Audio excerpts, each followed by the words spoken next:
Hello, people. Just in time. I've just sent Rob the link, and he should be joining us very soon. And, welcome to this much anticipated discussion about secular Koranism between me and a European Muslim living in Canada. I suppose I can explain to you what I believe to be Rob's position um, of his position on secular Quranism, and he was saying on Twitter to me about the zeitgeist not allowing white converts to support secular Quranism, but the same could be said about, well, immigrant Muslims. We know there is a problem of Islamophobia, and I, I imagine people just don't want to be provoked. Hello, Rob. Hello, Claire. How are you doing? Long time no Doing see. well. Long time no see. There's some noise every time you move. I don't know what that is. It's a sort of blowy kind of sound. Maybe it's gone. Yes, the breathing noise. I think it's a breathing noise. Oh, sorry about that. I'll try Sorry to for be a bit. breathing. Is this a new thing? I see. I think you've got new equipment, haven't you? Maybe it's a bit too loud. Let me turn it down a bit. Hold on a second here. I think I want one of these things. Is that better? Yeah. No more blowy wind sound. So yeah, I think that's okay. But is this a new thing that you bought? Because I don't remember seeing this one before. This is what I use for work. If I'm kind of having a lazy day, I'll just use my laptop and my work headphones. Normally, I'm on my other. You've probably seen my other videos where I'm Your on my set. studio, yeah, Yeah. your studio version. Okay, well, that's great. I'm glad you're nice and relaxed, and I'm glad you're feeling better because we know you were a bit unwell last Sunday, and Yeah, I was in no shape to talk. It was bad. uh-huh. And well, I'm glad you're now recovered and ready to give us your view on secular Quranism. Yeah, I prepared an opening statement. It's a bit verbose, but I just thought I'd just organize all my thoughts. Okay. And I understand that I know how this is your baby. Secular Quranism is your baby in the way that Islam for Europeans is my baby.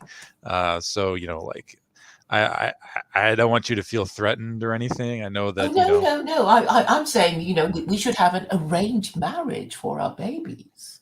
That's what. So no, I don't feel threatened. I mean, I'm happy to go with the analogy, and yeah, I know a lot of people, look at my baby and say, "Oh, it's deformed, it's defective, get rid of it." So and okay, so I'm used to it. I'm very happy to have an frank and full discussion about whatever defects you think it has. Yeah, sure. And I guess defect is a strong word. I mean, we're always trying to chisel things out in Islam for Europeans. Yeah, if you want, I could just start with my opening statement, and then we'll go from there. Who do you know? How many people are watching right now, Claire? Only two at the moment, but I don't know. It's a bit strange the way it goes. Maybe more will come. I haven't. There's this breathing noise again. Just to let you know. But anyway, I forgot to tweet it, so I'm going to do it again. I can't post on Facebook because I'm banned again. But Let me retweet what you tweet. okay, Just tag me, and then I'll retweet it to my crew. okay.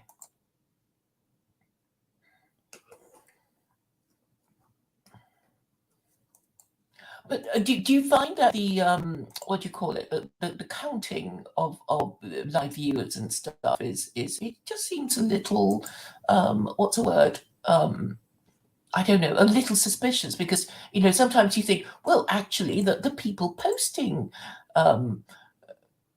people are posting in the, so it's more than zero or just one. So it's hard to tell. Yes, I'm not so sure about that either. I mean, maybe I don't know if it counts everybody, if people want to remain anonymous, but we can get those numbers up in short order. So as long as Yes. I retweet this, I can probably send them. Yes, I've tagged you, both Robert, of Canada and Islam for Europeans. Got it. Got it. Okay, let me go here, and I'll do a retweet. Okay. 3 viewers. Oh, come on. Quote tweet. Okay. Join me live with Claire Ka as we discuss both secular Koranism and Islam for Europeans. All right, there you go. Perfect.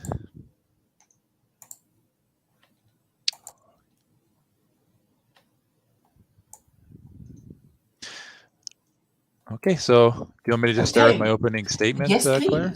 Yes, please. Here we go. Okay, Bismillahirrahmanirrahim. So, secular Koranism is astute to point out that the breakdown of marriage in Western society is largely caused by I guess the continuing rise in third wave feminism. It is caused by men not taking responsibility in being a suitable candidate for a father. It is caused by women not wanting to take responsibility to being a suitable candidate for being mothers. You have women and men sleeping around in hookup culture, drinking copious amounts of alcohol, taking all sorts of drugs. But I would contend that these are not the causes of the breakdown of marriage, but rather symptoms of a greater problem. And that, namely, is the lack of a belief in God and his revealed books and messengers. So without belief in God or a creator, trying to implement or force celibacy before marriage, not drinking alcohol, not doing drugs, wearing conservative clothing. The more that you try to force these things on people in a legalistic way, the more they're going to despise religion and see it as an authoritarian system. And Islam is forefront and center because of the media and because of the behavior of some misguided Muslims, as merely that. All throughout the Muslim world, you can find children being raised in Muslim households who were praying 5 times a day, who were fasting during Ramadan.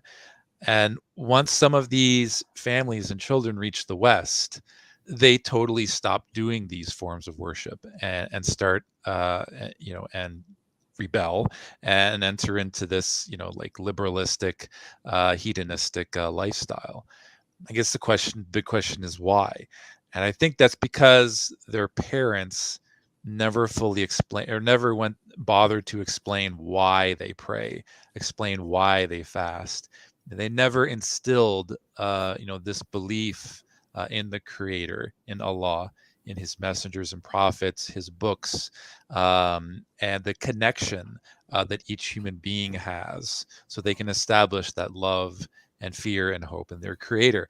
In fact, that was part of the wisdom of Allah, that the Meccan phase of early Islam and the verses revealed in Mecca focused almost completely on belief in Allah and had almost no prescriptions for either the legalistic punishments, nor and just the basic bare bones in terms of prayer, I think was just 2 rakahs per day. The 5 daily prayers were not established until after the Prophet, peace be upon him, traveled to Jerusalem and then up into the heavens. Same thing with fasting during Ramadan. It wasn't until 2 years after the Hijrah, right? So, and alcohol itself. Okay, so after years, so that's because the belief in God among the believing Muslims had to be cemented and nourished first and foremost. Then, after years of establishing the belief, once the Medinan phase entered, then the laws came down for fasting, for fighting in the cause of God, for the legalistic punishments, and finally for wearing the hijab. Even Aisha, may Allah be pleased with her, who one of the wives of the Prophet Muhammad, peace be upon him, she herself said that if the first verse of the Quran that was revealed was not to commit adultery, they as a people would have rejected Islam. Okay, and this was the greatest nation of Muslims that ever lived, right? So my point in all this is saying, so who are we to think that by implementing the punishments, the legalistic punishments in Islam, to a people that not only are not Muslim, not only do not believe in Islam, but may also outright despise it, how is that going to change their hearts and minds when even the best believers in the 7th century, it wouldn't have worked for them had it been implemented in that way? I went to a Catholic high school and a grade school that was 98% white. And it was a Catholic school. We did a lot of drugs. Well, not me personally, but they did a lot of drugs. They drank a lot of alcohol. They had sex before marriage. And even though we went to a Catholic school, they still were doing these things. And I think one of the major reasons was there was no certainty in belief. There was no fear of God. Very few of us wholeheartedly believe in the teachings of Christianity. Now, with Islam, Westerners actually have a strong reason to stay away from those things. But the belief has to be there first. So I think that is my biggest critique of secular Koranism, is that it's really putting the cart before the horse. If we were to implement it, the biggest victims of that kind of initial chaos would be the Muslims, and by extension, the Jews. I can guarantee you that Westerners will take out their anger and their frustration on visible Muslims, because they're going to see Islam, which is the image in their head, it is just nothing more than a legalistic, reductionist, authoritarian system. It's going to actually deter people from actually learning about Islam, because all they were thinking about is Islam's quote-unquote barbarity. It's going to deter people from converting to Islam in the first place. And on top of that, if there are going to be fewer white converts, because it's going to create an aura and cement this kind of anti-Islam sentiment that deters Westerners from converting to Islam in the first place, and by extension, that'll deter white converts from marrying each other, which is what we're trying to do, which is to start European Muslim subcommunities. Okay, so my main concern with secular Koranism is that without the belief in the creator of these laws, namely Allah, it will just be seen to Westerners as not just linked with Islam, but a totalitarian system devoid of any spirituality, any personal development, any ethical values that Islam focuses on: mercy, forgiveness, the strengthening of familial bonds. Islam is far more than a set of legalistic punishments, and Westerners will be confused at best and infuriated at worst at the mere mention of adding Islamic punishments to their centuries-old legal system. When Islam, so the other reason why the hudud punishments were not implemented in Mecca is that the Muslims had no political authority. It was the pagans who were running the show, which is the same situation that we as Muslims find ourselves in the West, and nationalists to that extension. Secular Koranism attempts to use Medinan verses revealed in Medina to solve these problems, while both Muslims and Westerners are practically living in Mecca, where they have no political authority. The leftist parties are not going to consider secular Koranism or anything even tangentially associated with Islam, so we can't work with them. No Islamic party has ever taken foothold in any European country, and nationalist parties are not even going to talk to Muslims. And most are not ever going to be able to win in elections, except for maybe a few seats in parliament. Even so-called nationalist parties like the AfD in Germany, their main focus is not repatriation of non-Germans. It's more focused on anti-Islam sentiment. In fact, one of their posters in their last election read, "Islam does not belong in Germany. A woman's freedom is not negotiable," with a woman basically a Muslim woman's eyes in niqab as their poster, which is their greatest fear. And AfD actually got fewer votes in 2022 than the last election, only 10% of the popular vote. So there is no way that they're going to get any political power in the Bundestag, and no way that they're even going to consider having anything to do with Islam, as it would be political suicide, as they would lose a big chunk of the support of their voters. So I don't see how a group like the AfD would even consider not just secular Koranism, but anything at this point associated with Islam. I mean, there's no way they're going to be associated with the legal aspects of Islam. Will enter into any party, whether it has to do on the right or the left. So the thinking that we can practically implement this is just a pipe dream. I mean, even Hizb ut-Tahrir, if you want to take a look at Hizb ut-Tahrir, and I'm not a member of Hizb ut-Tahrir, they have some support from Muslims. They have a lot of funding. They have organized support. They have a network of people. So they already have an established, organization, that is an Islamic organization, right? Even them, they do not even want to engage with these parties. They have never been successful in implementing Sharia law in the West, or the Muslim world for that matter. And they have not been able to come to the table with existing political parties in Europe. So I don't see how secular Quranism, which has basically no support from Muslims and very little support from dissident nationalists and almost no funding, will ever be able to make a dent in the ideology of these parties, when even an organized group like Hizb ut-Tahrir has not been able to do the same thing. And that brings me to my next point, which is the niqab, which has become the symbol of anti-Islam sentiment. The niqab is too culturally foreign for Europeans to accept, and in fact, it triggers them basically. And we saw this with the debate that Daniel had with Mark Collette. Like, Daniel was basically saying, that the British, the women used to wear conservative clothing that would conform to Islam, like the hijab, but he tried to even push it even further and say, even the niqab was at that point. So he's pushing something.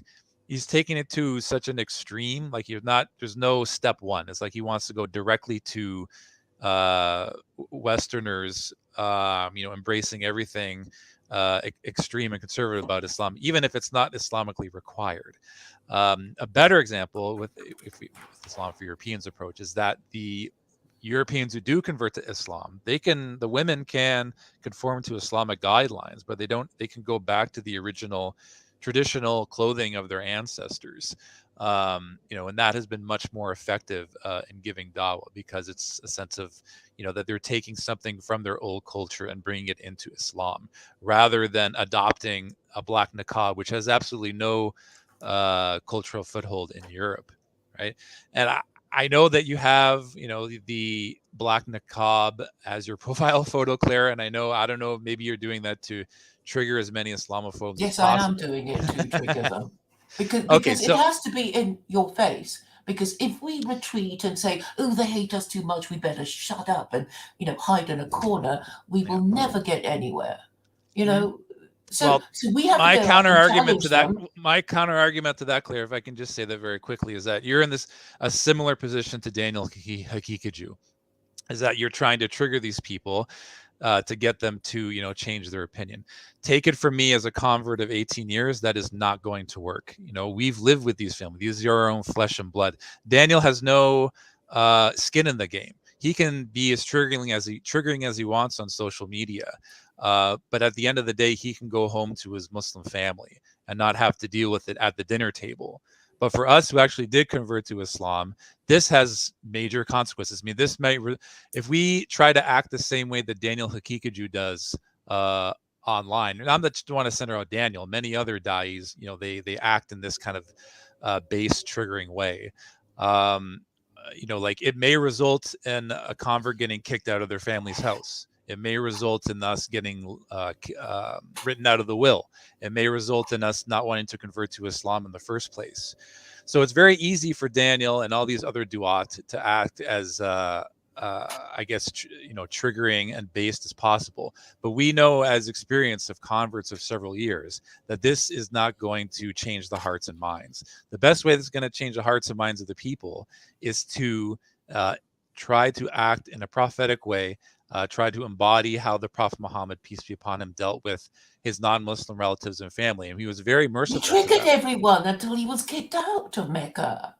Yes, but many non-Muslims did. Even many of the non-Muslim enemies did end up embracing Islam. So you have Khalid ibn Walid, you have Omar ibn al-Khattab, you had Hamza, you had even the greatest adversaries of the Muslims. Many of them ended up converting to Islam, but they didn't do that because he was trying to act in this triggering, insulting way.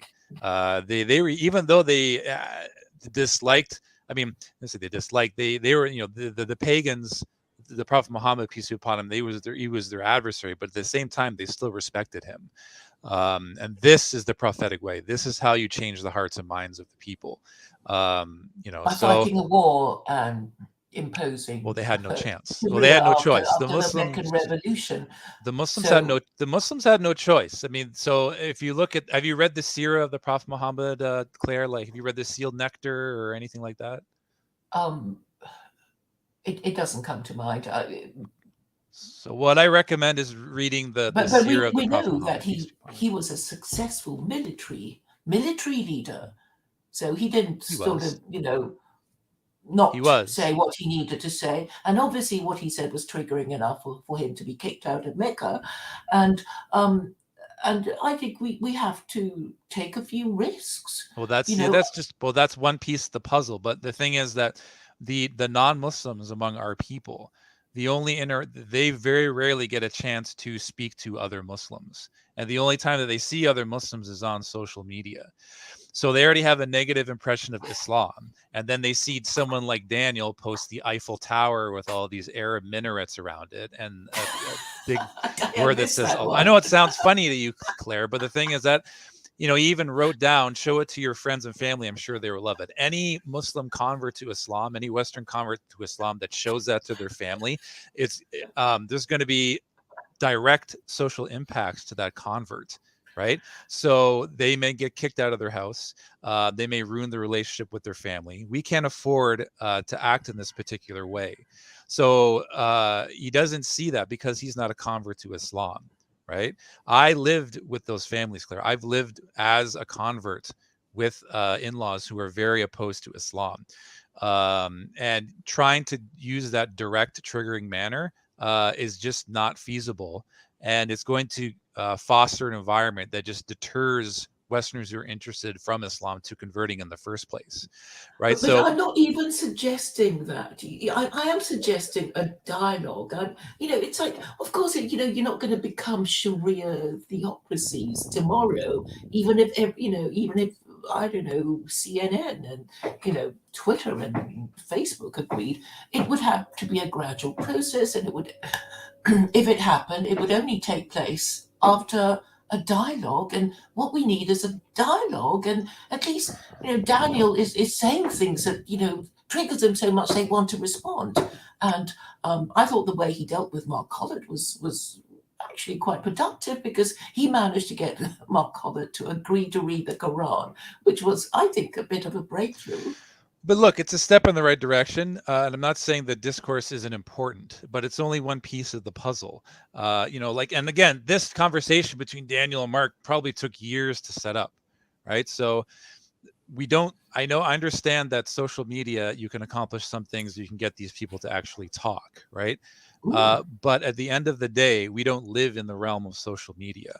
People who convert to Islam or who are interested in Islam are not going to be able to have these types of conversations at the dinner table with their families, right? So if you want to start building Islam from the ground up, in a way, what we're suggesting Islam for Europeans is that the European converts to Islam, they collectivize, they have a collective subculture and Muslim identity. They marry amongst each other, and then they grow from the ground up. What that's going to take is... It's going to take generations. Well, I don't think it will. But the main issue that they face is that their families and their societies they're either opposed to their conversion or they don't understand Islam. And your average Westerner is not going to want to engage with the Muslim community, and the Muslim community is not going to They want to engage with do. them. But what they do, they hate you so much they can't even hold back the hatred. They will say all sorts of things to you on social media, and we should welcome it because then there is a dialogue and we can address all their concerns, their fake concerns. Muhammad is a pedo. You're going to cut off our heads and our hands. You're going to throw us off tall buildings, and we can say no. This is Some not the people think that way. idea. Okay, so here's the thing. I did a poll recently on social media, and I found a Twitter account that was part of the Canadian Freedom Convoy, and I asked them, what are your thoughts on Islam, basically. So this was basically, take a chunk of people from the the Canadian Freedom Convoy, who are conservative, populist leaning, and asked them what their thoughts were on Islam. So 20% said their thoughts about Islam were positive, right? 37% said their thoughts on Islam were neutral. So 57% of them thought it was either positive or neutral, right? I think 14% said their thoughts on Islam were slightly negative, and 29% thought that it was highly negative. And me, being a convert to Islam, whose entire friends and family were not Muslim, I understand that this was very accurate. So I think a lot of Muslims, they just see what they see on social media and think that the vast majority of the Anglosphere just hates Islam. They want nothing to do with it, and that's it. And there are some people who think that way, but it's a much more dynamic range than that. You're going to have people who they think Islam is great, that it provides people a lot of structure, that is family oriented, and they don't believe the lies that the media are telling them. You have people who absolutely hate Islam, and you have everyone in between, right? So you have to manage and mitigate these Yes, relationships. I do actually have a But plan. social media can only take you so far. Like, for the people, But I'll give you an example. People, like, the way the mosque wants to address Islamophobia is by having an open house, right? Or it's, say, for example, like a booth, like a dawa booth. People who hate Islam are not going to go to a mosque. People who hate Islam are not going to go to a dawa booth, right? And even if they do, and even if they, on the off chance they do talk to Muslims, social media might even trigger them anymore. So it can be almost counterproductive. The best way to change their hearts and minds, inshallah, is that they may have a son or daughter or nephew or niece that is going to convert to Islam. You help give those people and their families who are Muslim the resources to be able to join a Muslim sub-community that's completely comprised of converts. Then you might actually have people that would be willing to reach out and talk to their families, maybe at a neutral location, off the record. But these people normally don't go on social media and post these things. I think social media just created this echo chamber where it's either the people who totally support you and the trolls who just want to go after you. When in but actuality, the first point of contact is always the inter the internet, because it's like, I'm thinking of, I don't know, traveling or just anything. You go on social media, whatever it is, this ideas, and you want to research it or you don't or whatever, you always go there, and we are its representatives, right? I well, we're mean, doing. we are the first point of Okay, yeah, contact. we're the representatives, but the thing is, the mainstream duat, the mainstream Islamic da'is, they think the way that Daniel does, that all Europeans hate Islam, that there's no nuance, and the only way, to the response to that is to be, as triggering as possible. Well, I can tell you for a fact, because I've been Muslim for 18 years, that simply does not work. And it's just frustrating that we have gone through all of these things, us converts to Islam. We know what our families are like. We know that among those who hate Islam, that the more you try to act in this particular way, How that do it's you just going. act? They're determined to hate you anyway, because I saw you on Ed People Dutton. change. People Yeah, change yeah, there, yeah. Eventually, they but they change, but don't you change by have to be yelling at there. them. You don't I change by don't yell, triggering but them. well, what I do is simply ask them, well, something's wrong in your country. Why are all these people thinking of converting Islam to Islam and converting to Islam? What's your solution? And they have no solution. They literally have no solution. But doesn't What take away solution? from the fact that they're going to react Of negatively to course it, they and are, but you keep the converts are challenging. going to be the first ones that end up paying for it, and the greater Muslim Well, I community at mean, okay, large. then don't convert. Don't convert at the moment. Take the intermediate step of becoming a secular Quranist and say, oh, mum and dad, I'm thinking of becoming a secular Quranist. And they'll go, oh, that sounds new. What is it? And then you can say, well, I'm thinking that because Christianity doesn't do it for me. I find it hard to believe that Jesus created the universe and that the guy who created the universe was, was Mary, had a mum whose name was Mary. There's lots of things you can say, The and thing they is, have no Claire, answer. They will get angry. Let them get angry rather than retreat. Everything is retreat. And when you see people just running away, you feel contempt. You don't want to okay. join these people running away, be taking the Benedict option, doing more white flight to fly over country. It just fills them with self-loathing.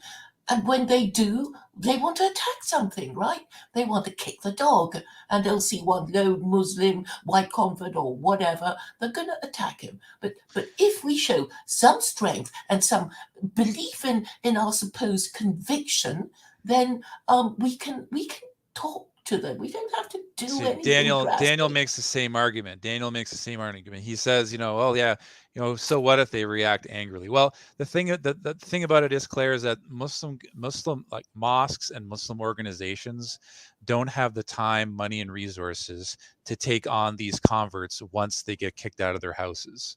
Right. So Don't go. Don't convert because you don't deserve to become Muslim if you can't even make these arguments. Because these people, the people who hate Islam, they have no arguments.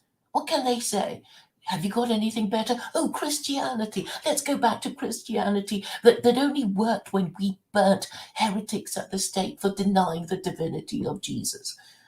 Where did this idea of free speech, which came from the First Amendment, come from? It came from Chapter 2, verse 256, which said look, there is no. I mean, all these things you can say, and they have no answer because I've done the rounds. I've gone round and said that, and you know what they do? They just pretend they haven't heard. Or uh-huh. they say, we don't like it, we don't wanna, you can't make us. That's all they have. Okay. Or okay, slightly better one is, we're going to homeschool our children that are not yet born to overthrow the liberal order when they grow up, or maybe our grandchildren, and that's all they have. Literally, that's all they have. I monitor all these stupid channels. They have no idea. They have no. But okay. What still works for them is to keep pumping out content which panders to the Islamophobic mindset of their subscribers and viewers, and this is how they think they're going to eke out the rest of their lives. They know they have nothing better. Okay. Well, it doesn't take away from the fact that we're the people on the front lines. Those of us who have chose Islam have to deal with these families on a daily basis. And Well, but then Daniel is, imagine, like, I know Daniel, like, tries to be as insulting as possible to guys like David Wood and the people that he debates with, but he doesn't have to. David Wood is not his father. He doesn't have to go back to him at the end of the day. And you can say, that, we'll try to trigger them as much as they want because they have no answers. But the fact of the matter is, that's not going to change the hearts and minds of the people. What's going to change the hearts and minds of the people is if they see that Islam can practically be an alternative to the degeneracy that you're talking about, Claire. But it has to be I'm within not their own even going families. to the people. There's no point talking to the people because most of them are afraid, and most of them are without connections and can't do anything, and so we should really be talking to the people in charge and working out who's in charge. Because if you can imagine the mainstream media supporting us, or it is a political establishment thinking, well, maybe if we govern our country according to these rules, we would be better respected. Our That's putting the work. cart. That's putting the cart before the horse, Claire. I mean, no, Why? is because, like I stated before. Okay, so first of all, any political party on the right, if they even entertain conversations with Muslims, they're going to lose their support base. I mean, I'm they not already even don't get talking enough about votes talk. in the first place. Like, take a look at I'm, AFD in Germany. If they even talk to Muslims, I'm not even then talking about these people. I'm saying that whoever is in charge now, the the political establishment. I'm not talking to.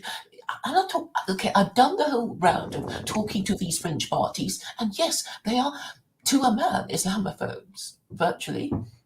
They can't even talk about it because what they do, the reason why these anti-immigration parties never work is because they can only think in such narrow terms as to pander to the hatred and fear of their core supporter, and they never think of, for the BNB, they could have thought, be talking about middle class concerns such as education and that kind of thing, but they couldn't be bothered. They just just double down on the hatred of Jews and the hatred of Muslims until they just made themselves totally unelectable, and the ones who tried just got so shouted do you down. think that they're going to feel even better once you impose these like these hudud punishments via the No, government? Do I you think won't that's be going to make able. them like Islam?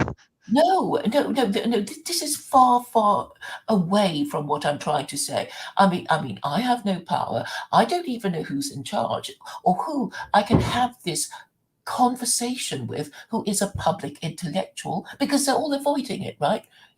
Who's talking about Islam? I think it was Jordan Peterson and Hamza Yusuf. I don't know what took place. I think you did a review. How did you think the conversation with Hamza Yusuf and Jordan Peterson Oh, I went? think it went really well. I mean, Jordan Peterson is a centrist, but like I said, I have no problem.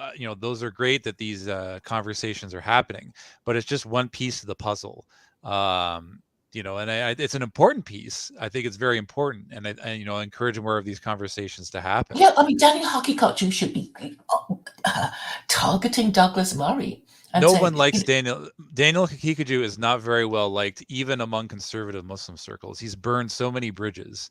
yeah, I know they don't like him because they think, oh, is he trying to get us killed, being so aggressive No, with these that's not why they don't like Islamophobes? him. The thing is, his opinions that he takes are so extreme.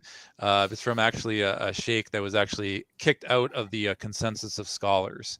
His name is who's his name? Sheikh Haitham Saifullah. So like a lot of the conservative Muslims and dissident Muslims in our group, we're distancing ourselves from him, and the way that he talks to people is just so. We just look. This is not going to work with our friends and family. It's just going to make He them was hate nice Islam to more. Rouge. He was nice to Mark Collett.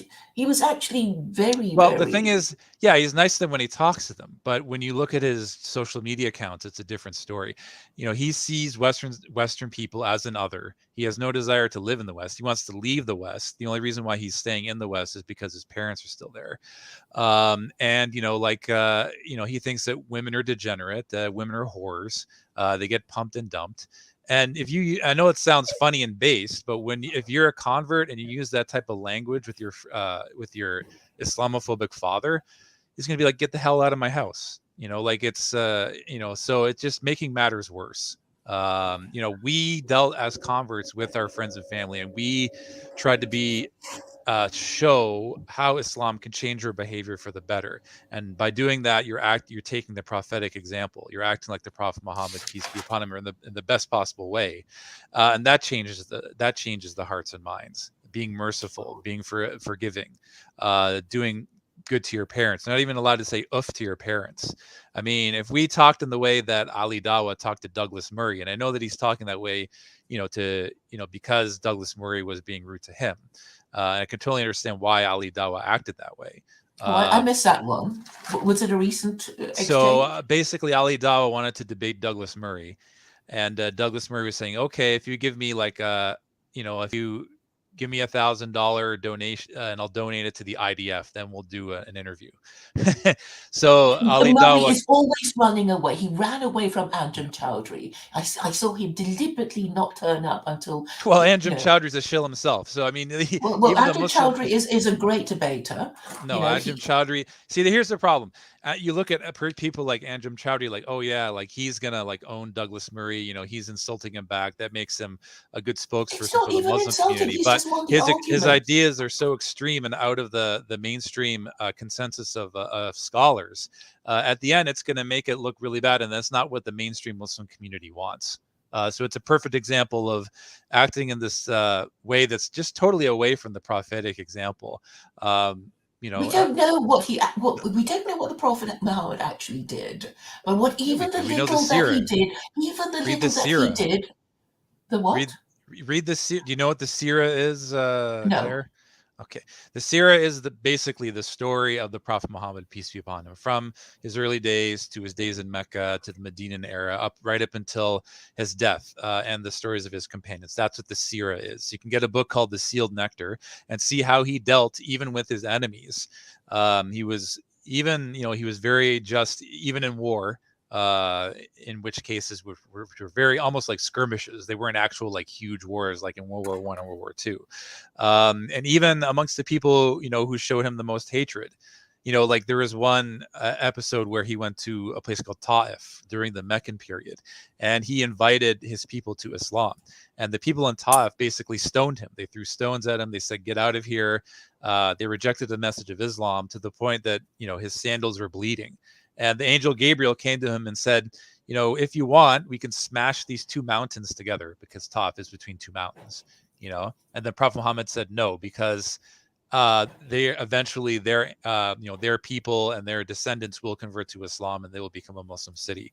And now Ta'if is a Muslim He city preferred today. to do it without miracles. That's a thing to note from the story. No, it's He from preferred he to was do it without miracles. No, He did it. no. It's because he was merciful even to the people that he loved, because they were his own flesh and blood. They were his tribesmen. They were Okay, but his the fellow thing is, Arabs. what we get from the story is that even Muhammad being nice and reasonable, they still kicked him out. And in the Right. end, he had to come back with his army to get the Meccans to submit. By the command of God. And eventually they did, and not all of them were Muslim, right? Not they didn't agree just because they were defeated in war. They didn't, but it wasn't so bad under Sharia that they rebelled. So it continued. I mean, this is Well, also something to remember. And well, if we just show cowardice and not you talking know, about cowardice. There's no, well, no, no, no. I think it is. It's Okay, not cowardice. I'm saying it as a woman. All right, I'm saying it as a woman, and all I see is men mincing their words, diluting their principles, and retreating. No, And really, you are actually wanting our hearts and minds. And when enough women go into mosques, so that the men would have to follow women into mosques in order to find a decent woman to marry, then you will have got your way. But if you're not going to be able to do it by keeping your dignity and not taking risks and behaving like women, because that's that's not what behaving women like can't women. It's stand. behaving. No. You can even talk to my friend with I'm sorry, my friend Carol. You probably spoken with her. This is the point that she wanted me to bring up. This is the point that she wanted me to bring up. That you think that it's cowardice. You think that it's acting effeminate. When in actuality, when you read the examples of the Prophet Muhammad, yes, when he had to defend the Muslim community, he defended the Muslims. Yes, they were brave in battle. Yes, they fought back when the pagans were going to completely wipe them out, wipe them off the map. Allah gave the Muslims the permission to defend themselves, right? So that's very important. That's not cowardice. You're still defending yourself in those situations, right? But that doesn't give us the right to act in an insulting way, especially to our elders, people who are older than us, because because people on social media see that. Ali Dawah, when he called Douglas Murray an old man, I mean, yeah, I can understand why It's he acted very that way. But when hurtful you're trying to give to a dawah to the gay West, you man. have a responsibility because there are millions of people watching you. And if you're going to act in this insulting manner, people are going to see that and they are going to balk, right? Yeah, but Douglas Murray is a gay man, and you can see he's dyeing his hair, and he his methods of he only talks to people who already agree with him, which is True. typical of their cowardice, and they have no arguments. That's why they keep retreating, and they smear us with all these stupid accusations that they pretend to believe that we are, white nationalists and Nazis and fascists and whatever, so they can say, oh, we won't talk to you then. That is the excuse. That's a brick they wall have. then. It's a brick wall. I mean, why Yeah, but try we can bother engaging continue with challenging them. Why bother engaging with the brick wall, Claire? I mean, it's a better because model. You can get a good game out of that squash. That's how squash is played, with a brick wall, right? Okay. You can get a good game of squash. At the end of the day, on the front lines, on the ground, when this is creating an aura where Westerners who are interested in Islam are simply not going to be in a situation where they can convert because their families are so opposed to Islam in the first place. Okay. And like I said, the best model is, again, we only have so much time and money and resources. And that's, what are the critiques I have of this approach of trying to just spend all of our time just debating these people. Yes, because that's the only way to do it. I don't know how else you are going to do it if you. The world doesn't exist in social media, Claire. I mean, you have to build institutions. You have to build brick and mortar places, and the way that mosques are doing it now is short-sighted, because anyone who converts to Islam is going to have to assimilate into a totally different culture. And that's the main problem. That's the main reason why they see Islam as such a threat, not because people are converting to Islam per se, but because they're converting to Islam, and then that entails basically a rejection of European identity. So first and foremost, you have to build the basement. You have to build the foundation, and that is a positive European Muslim identity. Once you establish that, then it'll be easier for Westerners. It's not a positive identity the way you were saying it, that we are minority within a minority. We are foreigners in our own country once we convert to Islam. I understand your predicament. And I'm saying secular Koranism has the intention of making Islam eventually mainstream. And the thing is, you don't have to convert. You can just use it as a talking point. Like, well, have you got a better idea than secular Koranism? Islam. I mean, you don't need secular Koranism. Why? I mean, the thing is, then Islam has the solutions to these problems, Claire. It's just that the Muslim community hasn't tried implementing them. I mean, we're not pulling these Islam for Europeans. We're not pulling these ideas out of thin air. It's just not something that I came up with my own head. We've looked at the fact that the way that Islam spread throughout the Muslim world is that the people who converted to Islam in groups, they didn't assimilate into another culture. They kept the good things in their culture, the cuisine, the dress, the architecture, and basically just got rid of the things that were degenerate. But that took an en masse conversion, right? Yes. So, I mean, you don't need secular Koranism for that. People are going to get confused. I'm saying I've already presented it to you as an intermediate step. Obviously Islam would be your objective, and I'm saying, here's the bridge. You can use it as a talking point without saying you're going to convert. You can say, well, why not? I'm not asking you to convert to Islam. You don't have to convert. You just see that we need social conservatism because we don't want our children to be taught to be transgender or gay or all that kind of thing at the in primary school. Can't you see it's bad? If you don't want immigration and we're having fewer white people, then obviously the fact that you have a declining birth rate will mean that the government will want more cheap labor to come in. You can do that with Islam. You don't need secular Koranism. I know, but you need an intermediate step. Well, the intermediate step has to involve born Muslims, because a lot of born Muslims support Islam for Europeans. They think it's an absolutely wonderful idea. And the greater Anglosphere, once they see that, okay, if you follow Islam for Europeans model, they say, look, I converted to Islam. I joined a European Muslim sub-community. We have our own brick and mortar place. And, I'm not going to lose anything out of my culture. And then when the time is right, I want to marry a European a brother or sister, right? And we have the support of the Muslim community. Have you got a dating website now? I mean, not yet, but that's, in the works. Well, I mean, I would suggest doing that. Well, the white nationalists have something called White Date, so I guess you can have the.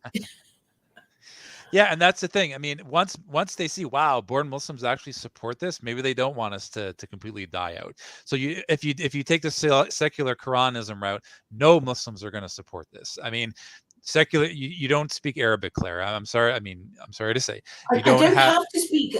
No, no, I'm not starting a cult. I'm just saying secular Quran is a talking point for you to begin a conversation about Islam. You know, in the political and What's the possibly. problem with just using Islam? What's the problem with just Well, using Islam? the problems you just said.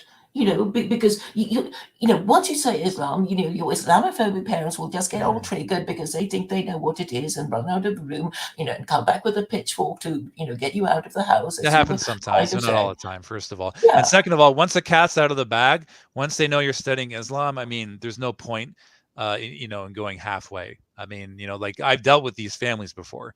I mean, once they figure out that you're, in any way associated with Islam, they're not gonna, they can't make these distinctions. I mean, I remember listening to one radio program, and this white Canadian old guy was like, oh, like I think the Muslims don't like us. And I was listening to a speech by Louis Farrakhan. Like Louis Farrakhan's part of the Nation of Islam.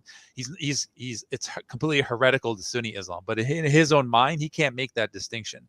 So these people have basically no framework for what Islam is. So if you're going to introduce an intermediary step, yeah, I can see the utilitarian value in it, Claire, in the way that the Nation of Islam was a stepping stone for African Americans to convert to Sunni Islam. But if you talk to most basically all African American Muslims, Sunni Muslims, they say, yeah, it would have been better had it just been, a movement to Sunni Islam, because people just got so confused by it that it took a generation for them to actually learn about the real teachings of Islam. And There will because be no mosque of secular Quranism. I promise you that. It's not there my would be no idea. mosque of secular Quranism. No, Okay. no, there won't be. Or, And it is really a talking point that you can, Jehovah's Witnesses, they come to you and they invite you to talk about, your concerns about the government, and they get into your home because everybody wants to talk about what bothers them about the government. And that's when you can say, well, under Sharia, you can do A, B, C, D, E, F, G. And they go, ooh, 20% flat rate income tax, the abolition of no fault divorce, and all kinds of things you can, yeah, if you talk about the Quran as a book rather than, oh, you have to believe in God and you will be saved and whatever. You can offer people practical advantages in this life that they can imagine and envisage. And that is I think if you're just the focused on purpose the of it. the thing is, Claire, we're just focusing on the legalistic aspects of Islam, which are a part of Islam, but there's just so many other things associated with it than just the hudud punishments and the abolition of interest and Well, things like that. that's pretty important, considering how indebted so many Yeah, individuals and governments are. And you could say, well, you can default on these debts when the whole country adopts. Claire. You Yeah, can do that. yeah. You So, can Claire, for put the it to them. people, let me ask you this, Claire, for the people who dislike Islam, right? Who are the best people to talk to them? Let's say you take, like your regular Joe who doesn't like Islam, who doesn't like Muslims, right? Who is the best person to talk to for him to talk to and engage in a conversation with? Me. They talk to me. They come and post hate in my chat and in my Well, comments. you're You, going to you get a know they selection do. bias to people like that. I mean, you're only seeing those particular people, but your average Joe isn't even going to go on social media and talk about Islam. And if they do, the best solution is, again, one of their relatives is eventually going to be interested or going to convert to Islam, right? And the best way, God willing, to change that person's hearts and mind is if you give that convert the resources to be able to implement Islam into their life. And then without even saying anything to this person can say, wow, my nephew, my niece, like they converted to Islam and they completely changed their life around. Maybe they stopped doing drugs. Maybe they stopped sleeping around. Maybe they got married. Maybe they had kids. That is what's going to change the hearts and minds, the people themselves. So, I mean, in terms of social media, that can only take you so far.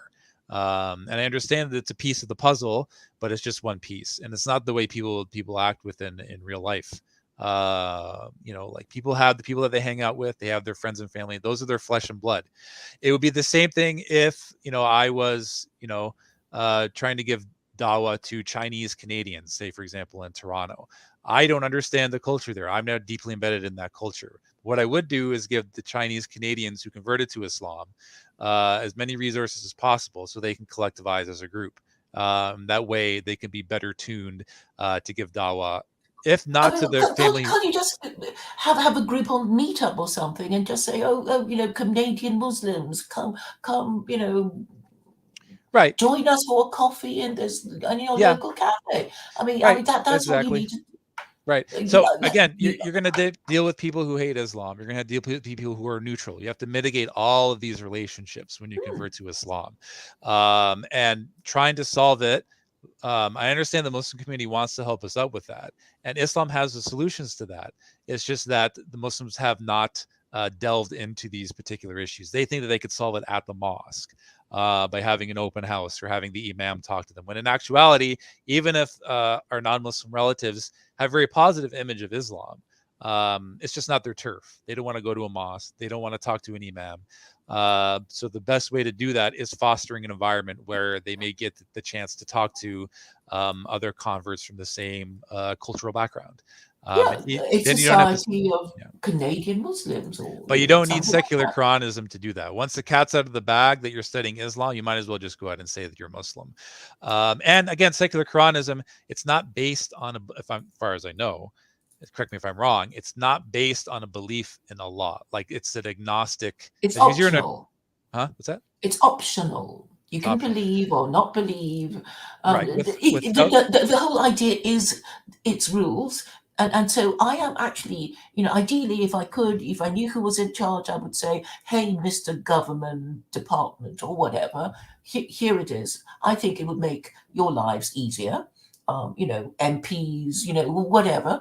But I don't think anyone's in charge of them, or they're also too afraid to discuss it because they have to double down on their liberalism. The way I look at it is, Claire, is that I'm looking, and I'm in the process of writing a book, How Islam Can Save the West, right? So it's about changing the whole culture within the Anglosphere itself, vis-a-vis their attitudes towards Islam. And I think, when you look at governments and government implementation, even that can only take you so far. When you look at different communities in the United States, say, for example, the Japanese Americans, right? They went from being, put into camps during World War II to having the highest income in the United States. There are no Japanese Americans involved at any level in government, way up until, the 21st century. It's because they have as a people, have a culture of hard work and savings, and staying away from bad things and crime. And, that's because they have particular culture around them. So without any government involvement, the Japanese were able to become one of the highest income levels in the United States. They were able to achieve that without any government intervention. So I think it's about changing the culture about Islam within the Anglosphere itself. And we shouldn't have to limit ourselves by trying to pander to a government to ask them to change what their opinions are on Islam. So. Well, what you were saying about the Japanese was the fact that they practiced marriage and family values, and they kept their identity, or at least, that the most important bit of their identity as a human being, which is to marry before having children, and that is really the most important aspect of Islam. That I guess these Islam folks won't accept or concede or pretend not to understand. I mean, these anti-Semites and Islamophobes, these people who hate and fear immigrants, these are the people who are at the bottom of the social heap, who are, most socially, educationally, and culturally disadvantaged because they come from unmarried parents in fatherless homes. And and of course, it's hard for them to acknowledge that that was a cause of their predicament, and also the people above them don't care. That they're happy to have these people waste their lives, reproduce and have more of these people who are clients of the welfare state. They produce a parasitic class who will be angry with anybody above them, whatever their race or religion, who does better than they are. They're creating their own nemesis. Well, So this is something the government itself should understand. But their conceptual idols are still liberalism, democracy, and the fact that we have this wonderful system of electing our leaders called democracy. well, I don't doubt that, Claire. I mean, I don't disagree per se with anything that you stated. But what I will say is that there are many people in the dissident right who we've talked to personally. I'm not going to name names, who completely agree with their idea because it directly addresses their problems. Like liberalism, which has taken over Western society. The degenerate values. That would all be eliminated. And I mean, gradually. And also not only that, but, it would have a net positive effect on the European birth rate. And that's all via following, the teachings of Islam. So, I mean, like this would garner a lot of support at the very basic level. And I think instead of trying to, talk to a government to have that implementation from the top up, I mean, the Muslims here in Canada, like people here in Canada, they hate the government. They hate Justin Trudeau so much. And what the Muslims have been doing, I'm going to say the Muslims, but I say Muslims on the left. Muslims on the left have been trying to lobby with, the government, and they run to the government whenever something bad happens. And that's just going to increase, like antagonism in the Anglosphere because, they see the people on the dissident right, the people that you're talking about, the people who are at the bottom, who distrust the government, they have all this Islamophobia and anti-Semitism because they think they have a government that is controlling them, that is, not acting in their best interests, and is going through government control. And if you try to implement, Sharia law to these people, they're just going to balk even more. It's not going to happen anytime. I don't have a sort of Sharia law switch to make everything Sharia. But you're advocating for it. Yeah, which is enough. It is enough just to propose it and see how how people flip, and then and then you can have a conversation once they've calmed down and come back into the room. But need to. Yeah, well, let's pull people on the because I know people on the European right, are probably, I know they watch your channel, and I know that some of them watch my channel. Let's pull them. I mean, create a poll and say, what do you think is the better model? For Europeans, is it secular Koranism, or is it Islam for Europeans? Who would you like to ask? Just to make it anonymous. You were talking to Ed Dutton not so long ago, so maybe you can have a return. He'll invite you back on again. You don't know. Well, I mean, yeah. I mean, I could ask him. I mean, again, I mean, is there anyone else you have in mind that might be, more promising? Well, the thing is, Claire, I mean, just to be frank, we have to be. They won't be talking to either of us. They won't be talking. No. The thing is that I mean, I can get these I've been getting these interviews, but the thing is, we have to be very careful at Islam for Europeans because, like what we say has, direct consequences on us, and this particularly me. It's very dangerous territory because you're talking about things that are very controversial, and what we're trying to. I mean, the people on the left, they're very vindictive, and if they see that we're allying ourselves in any way with, white nationalism, which we're not. I mean, our opinions are very clear. That we don't advocate for violence or hatred against any group, but they're going to use any and all opportunities to try to cancel me and Islam for Europeans as a whole. Well, they're quite cruel to each other. I don't know if you've heard of Caleb Morpin. They've taken him off PayPal, and he's a commie, and he's done everything right. He's followed all the rules, and they're still calling him a racist and whatever. So Right. it's nothing new. Yeah, but the thing is, I can only do so much. I'm doing this on a shoestring budget, and I have to be very careful about what I say and do. But I will say this, though, that if again, they support. I mean, these the people on the right would support this idea because it directly addresses their problems at the most very basic level, and it's easily implementable. But I think by trying to talk to a government in any way, I mean, they're just going to see it as, pandering to, a parasitic class that has never kept their best interest in mind. So I think a return to traditionalism, for them, what they see as the good aspects of Islam. I think many on the dissident right already recognize that. And there's no need to try to have some sort of intermediary step. I mean, if you look at traditionalism, they know that many of the traditionalists actually did convert to Islam, or at least studied it very deeply. I mean, Rene Guénon converted to Islam. Martin Lings, Schuon, they all converted to Islam. Avila didn't convert to Islam, but he studied Sufism for a very long time. So I think there many of them, even though they have a distrust of the Muslim community, they're still aware of Islam's teachings. And their real problem is that they don't want to convert to a religion that they believe to be the religion of backward brown people, of low status immigrants. I mean, whose people they used to kick around. I mean, that's it, really. It's like they used to kick these people around, and how can they convert to their religion? It would be too humiliating. We're just looking at it from from a perspective of, now they hate Islam, now they converted to Islam. When in actuality, you have to look at it as a range between -100, absolutely hating and despising everything about Islam and Muslims, to +100, which is a very positive view of it. And it's not about having them flip their opinions about Islam like a switch.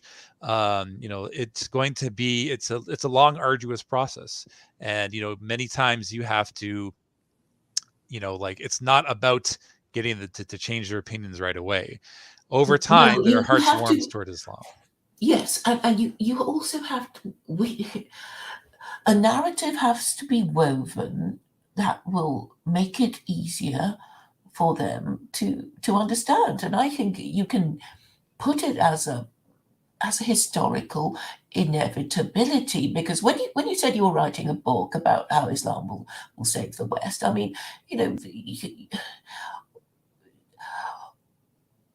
I really think the story of the founding fathers. I'm going to say that they were in fact proto-Muslim. They were not Christian. They were not Trinitarian. They rejected the whole idea of being subjects of a king who told his subjects what religion they had to follow. I mean, that was the basis of the American Revolution. And I don't know if you know that there is a White House Quran that belonged to Thomas Jefferson.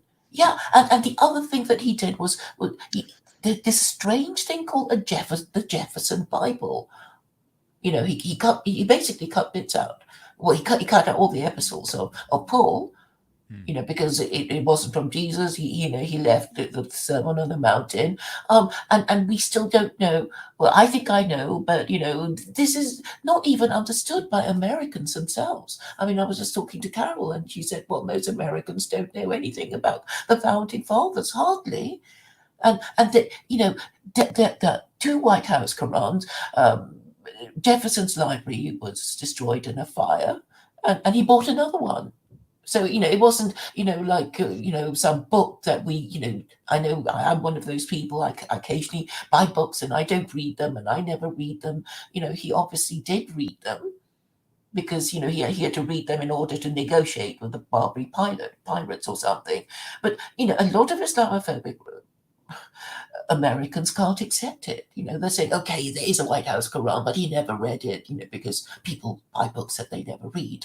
And it's very difficult for them to understand, but they can't deny that it exists. And he did read it. And I'm saying that chapter 2, verse 256 is the basis of the First Amendment, because the New Testament, Christians never enjoyed freedom of belief. We know how they were burnt at the stake for denying the divinity of Jesus. And we know Jews didn't have any freedom of belief because, it was death for them if they broke the Sabbath or were convicted of idolatry and blasphemy. So, the only scripture that Jefferson could have got the idea from was the Quran. Okay. And it's like they can't deny that. Well, or they can. Yeah, well, I don't deny that. That's I'm well aware that Jefferson, did have a Quran and that he did study Islam. So I mean, Islam, was there are many stories of people in the Anglosphere who studied Islam in detail, especially among high level intellectuals. So I mean, yeah, I mean that's useful to know and it's useful to point out. And you can go even farther than that. So, for example, when people talk about Andalusia, about Spain, they don't realize that the majority of the Muslims there were not Arabs, but native Spaniards. It was part of the Spanish people's culture. When we look at Crete in Greece, Crete used to be half Muslim and half Christian, and you couldn't tell any difference between Greek Cyprus, I think. Maybe it means. Maybe you mean Cyprus? No, Crete, not just Crete? Cyprus. No, it was in Thomas Arnold's book that Crete used to be 50% Muslim, and the Muslims there. I mean, you couldn't tell any difference between them and the Greek Christians there. The language was Greek, the clothing was Greek, the food was Greek. Even when the Ottoman Empire, when they had people who had to go there to speak with them, it had to be translated from Turkish into Greek, right? So this is the parts of history that the Anglosphere, they try to cover up, but it was part of the fabric of these Muslim communities there. Even in Hungary, there was a Muslim community in Hungary, and they were living there. They were native Hungarians. So there's many examples of this. Which they hushed up. And before I forget, and Carol and I were talking about this yesterday. Henry II apparently threatened to convert to Islam in the 12th century. Did you know that? I think it was King John. So this is in Ed Dutton's book. The England was King bankrupt. John was rumored to apparently to. I don't know if it was King John or King Henry, but he actually went to Morocco. Or he sent a troop to Morocco to lobby the Moroccan Sultan that he would say all of England would convert to Islam because they were bankrupt and they needed the money. And the Sultan rejected it because he didn't trust him. But all of England could have converted to Islam. So I mean, it just shows that you have Muslims that they just, even though they want Europe to embrace Islam as a whole, there's still this bit of reluctance because there's so much distrust and anger because of the historical mutual animosity between born Muslims and Westerners. But if you try to put these people into a room together, it's just going to turn into a huge argument. And that I know the debate between Daniel and Mark was very cordial, but it still took an hour for Daniel to realize that Mark Klett wasn't some liberal, right? So I mean, you can only take these conversations so far, and for the most part, for people who don't like Islam, trying to get them to lower their Islamophobia with Muslims who just antagonize them further it's just not going to work. It's going to be counterproductive. The best way for them to change their hearts and minds is that the converts themselves need to be given the resources to be able to change their opinion of Islam. And a lot of the times it's not even, you don't have to say anything about Islam. I mean, they don't even want to hear about it. They don't want to talk about it. It's taboo to talk about. Once they see the prophetic behavior and examples That's the best way for them to change their hearts and minds. And when you read the Sirah, Claire, when you read the stories of the Prophet Muhammad, it wasn't about being cowardly. It wasn't about being, about acquiescing all the time. It was following the prophetic example that we are servants of God, that we want our families and friends, to see the beauty of this religion, and we want them to convert to Islam. And, we embody the prophetic example, which is to be kind and just and merciful to them. That's not being cowardly. Like Allah says, do not say to your parents, right? So you cannot say a word of disrespect to your parents, right?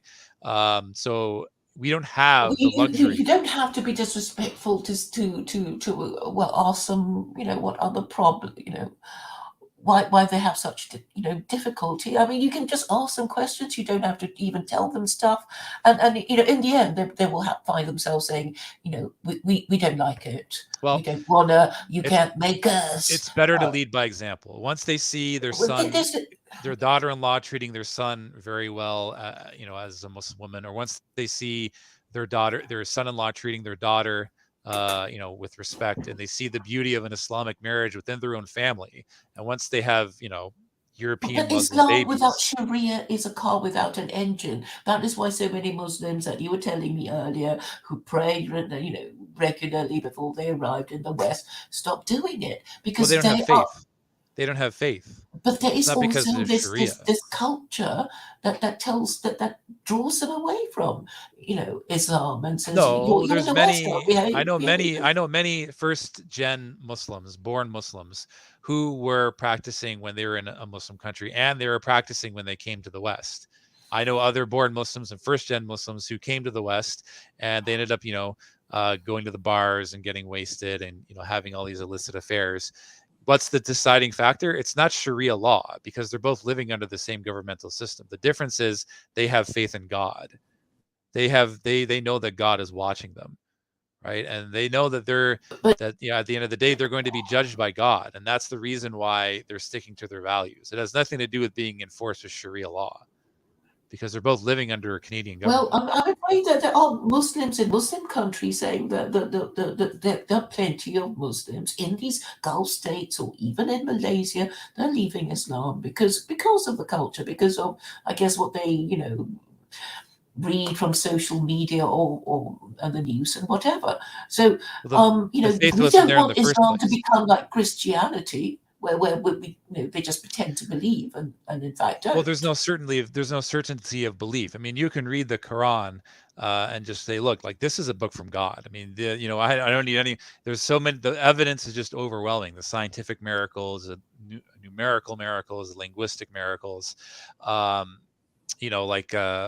That's what cements the Muslims' belief. When I went to a Catholic high school, very few people believe full-heartedly in the tenets of Catholicism, because they read the Bible and they're just like, yeah, I mean, those are interesting stories, but there's no proof. Like how do I know that Matthew, Mark, Luke, and John were just anonymous writers and they actually didn't know Jesus? Like no one can read the Bible today and go, look, okay, this is a miracle. Like, this is going to make me believe full-heartedly in Judaism or Christianity. But with Islam, is different. I mean, because it's supposed to be from God, and Matthew, Mark, Luke, and John. It's just such a lower order comparison from a book by the supreme authority, and it's been translated several times. But the Quran is letter for letter unchanged. I mean, like, you can take a Quran from South Africa, a Quran from Japan, a Quran from the U.S., and it's letter by letter the exact same thing. You can have someone who knows the entire Quran, reciting Quran in the prayer, and if he makes a mistake, there could be 5-6 people who know the full Quran who'd be able to correct him, right? So that's a miracle in and of itself. God said, it is us who created the Quran, and we will guard it, right? So that right there in and of itself is a miracle. And these Islamophobes can't think of a better guide to humanity. They literally can't, and they hate Islam so much, but they still can't think of a better guide. I mean, what are they going to say? Mein Kampf, Das Kapital? Yeah, you can't change. The thing is, though, you're still not going to be able to change their hearts and minds by acting the way that these modern da'is do, which is trying to just, sound Yeah, I mean, based on social totally media. savage, and tear apart their stupid arguments and accuse them of Islamophobia, which they can't actually deny because they know they have nothing better. I've been doing this for 13 years, and all I have is, we don't like it, we don't wanna, you can't make us, like they were, well, sick children who don't want to take their medicine. Look, And this some must be some hammered home to them because and they are defenseless, and to not press our advantage would be foolish and cowardly in my view. Okay. Well, I think the best way to, inshallah, change their hearts and minds is to be able for them to see that actual Europeans are converting to Islam, and they're marrying other Europeans, and they're having European Muslim babies, and they're seeing that that they're upright, standing people, not engaging in all this degeneracy. You lead by example. And it's up to God whether or not they want to be guided or not. At the end of the day, whoever Allah guides, none can misguide, and whoever Allah leads astray, no one can bring them back to the straight path. So at the end of the day, it's up to God to guide them. But that doesn't mean that we, don't just throw our hands up in the air and say, look, they hate Islam, and the best way is to just show them how stupid they are. I mean, like you try to follow the prophetic example in the best way. And then inshallah they'll see There is that a Islam. verse. What's that? There is a verse in the Quran that says, make sure that they understand that they have lost, make sure that they are humbled. I think this was a jizya verse, but basically saying, make sure that they know they have lost the argument. They have to know that they've lost the argument, and only then will they come to Islam. You can do nice cop, nasty cop, but you can be nice cop, I guess. You can be nice cop. Well, I mean, again, like I said, I can understand where a lot of Muslims are coming from in talking to these people harshly, because they're talking harshly to them. Like I talked about Ali Dawah before. I totally get it where he's coming from, but I think one of the problems of living in the world of social media is that the people who hate Islam the most, they're going to be the only people that they see, and they're not going to see the other side of the story. And that there are many conservatives who see that Islam has a lot of good things, but those people are completely slipping under the radar. I mean, how long did it take for Daniel to organize this interview with Mark Collette? All the people who hate Islam on the so-called right, your Douglas Murrays and your Milo Yiannopoulos and your Tommy Robinsons, they're going to get the only ones who get the spotlight in the media, because you have to have an anti-Islam position if you're going to have any chance of living on the right. And the Muslim community is just completely focused on that arena, where the other people who have more favorable attitudes towards Islam, the Richard Spencers, the Edward Duttons, the Mark Collettes, they're slipping completely under the radar. They're being completely deplatformed, and it's left up to people like me and Maheen to try to engage with them. But again, that's few and far between, and you can only get so far with that. And I think even after several years, when Daniel finally realized that there were other people on the right that did feel this way, even it took him an hour into the interview to realize that was the case. So I think social media is making Muslims think that everyone is against them, that everyone in the Anglosphere hates Islam, and they're never going to change their hearts and minds. When we, know the reality on the ground is that these people are our friends, and they're not our friends, but they're our family, they're our community, and we have to be able to mitigate the situation on the ground. And we can't act the way they do in social media. I can understand where they're coming from. I can understand why Muslims talk harshly to these people. It's just a different paradigm. And when you try to cut and paste that paradigm onto what's going on to Europeans who have embraced Islam, it just doesn't fit. It's a square peg for a round hole. I mean, that's basically what it is. But may I suggest a reason for why Mark Collett talked to Daniel Haqiqatjou? I don't know if anybody noticed it, but Mark Collett was basically expecting Daniel to agree with him about Jews being, something about Palestine issue or something. And basically, Mark said, well, you agree with these, Jews who did these terrible things to Muslims. And Daniel just refused to take the bait and said, no. Well, no, I mean, That was again, a bit, I think. Daniel, I'm glad Daniel didn't take the bait. I mean, look, they have, I mean, again, among the Jewish community, they have their elites. Among the, white Gentile community, we have our elites, and they're both doing really bad things. I had friends, Jews who were friends at university. Not a, again, some of them had absolutely no problem with Muslims, and some of them had no problem with white Gentiles. Like they're just 9 to 5 Jews who are trying to, get their PhD done and help out, the greater community. So I think at the end of the day, our model is going to not only reduce Islamophobia, but also anti-Semitism, because if we get, the Jewish, even dissidents among the Jewish community on board, they'll be able to see, look, we actually do care. We don't want Europeans to die out. We do care about family values. And we do want them, to, see the beauty in Islam. Yeah, because But it's in their advantage that Western nations do not become failed states, completely overrun by criminals and, yeah, whatever. yeah. So, I mean, that's a conversation that, I'd like to have more conversations with. I did have a conversation with Duvid.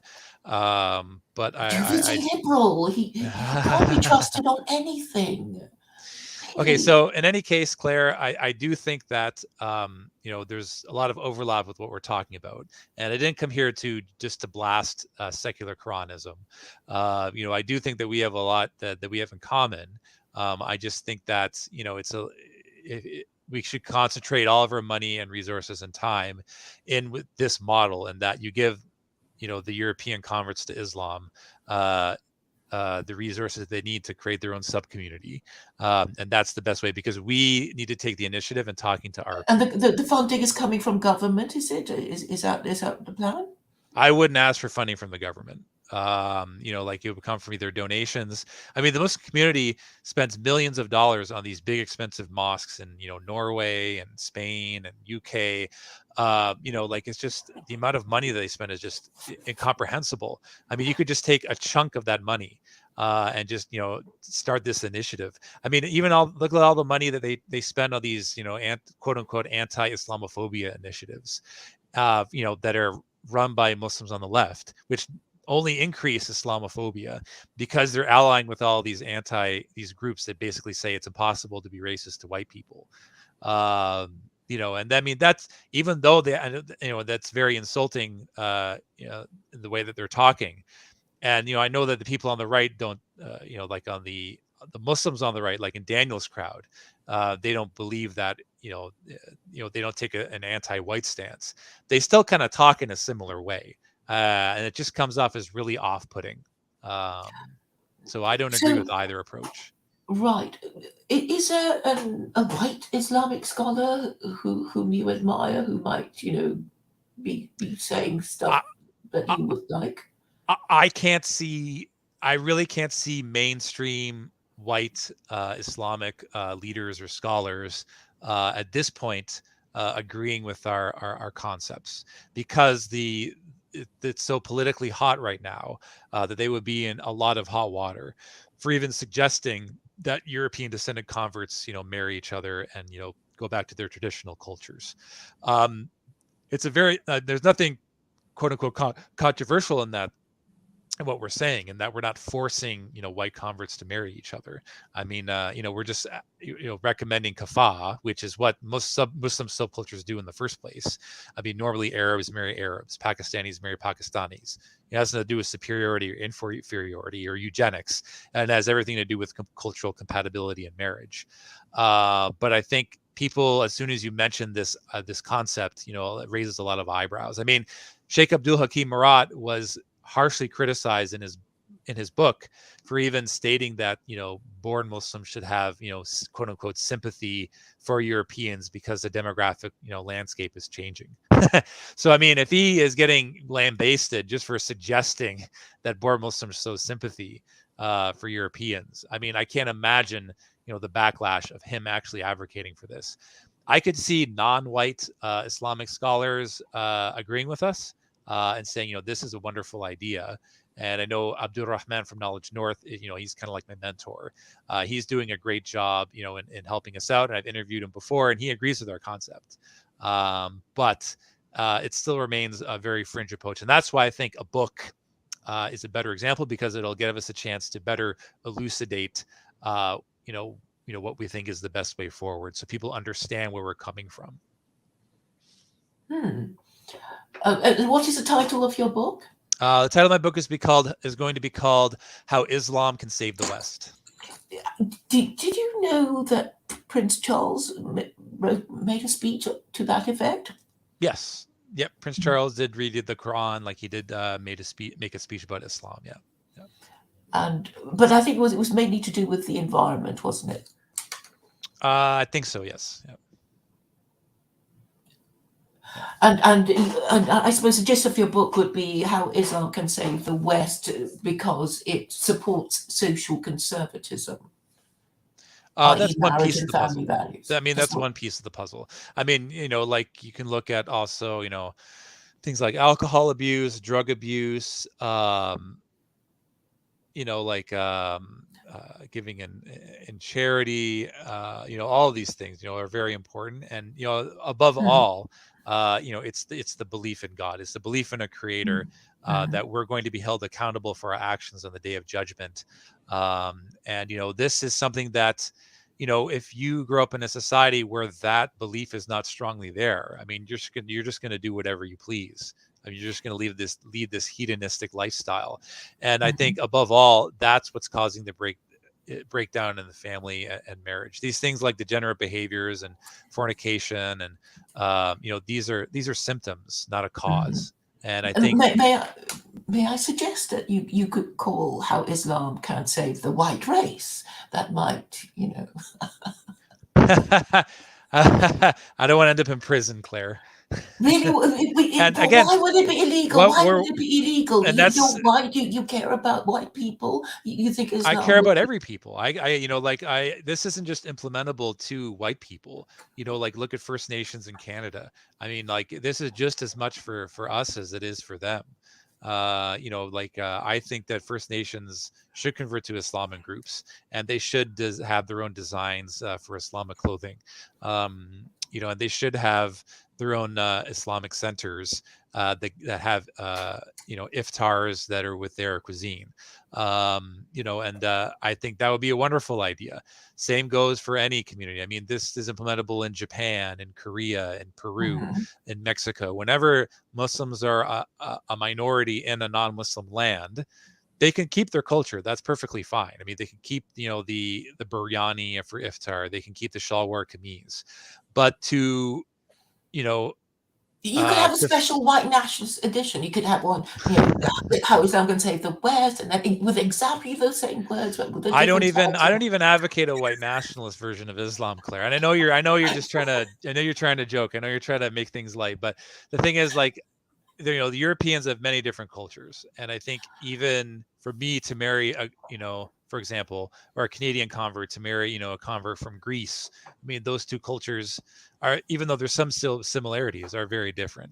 And I think it's best for people to marry someone, that comes from the closest cultural background possible, because, it's with the same outlook and goals. Yes, exactly. And it's enough of a challenge to implement Islam into your life, learning how to pray, learning how to fast. I mean, quitting drinking alcohol, quitting, the club life. That's very hard to do in and of itself. I mean, to add the extra baggage of having to adapt a totally different culture, even if it's another white culture, that's not optimal.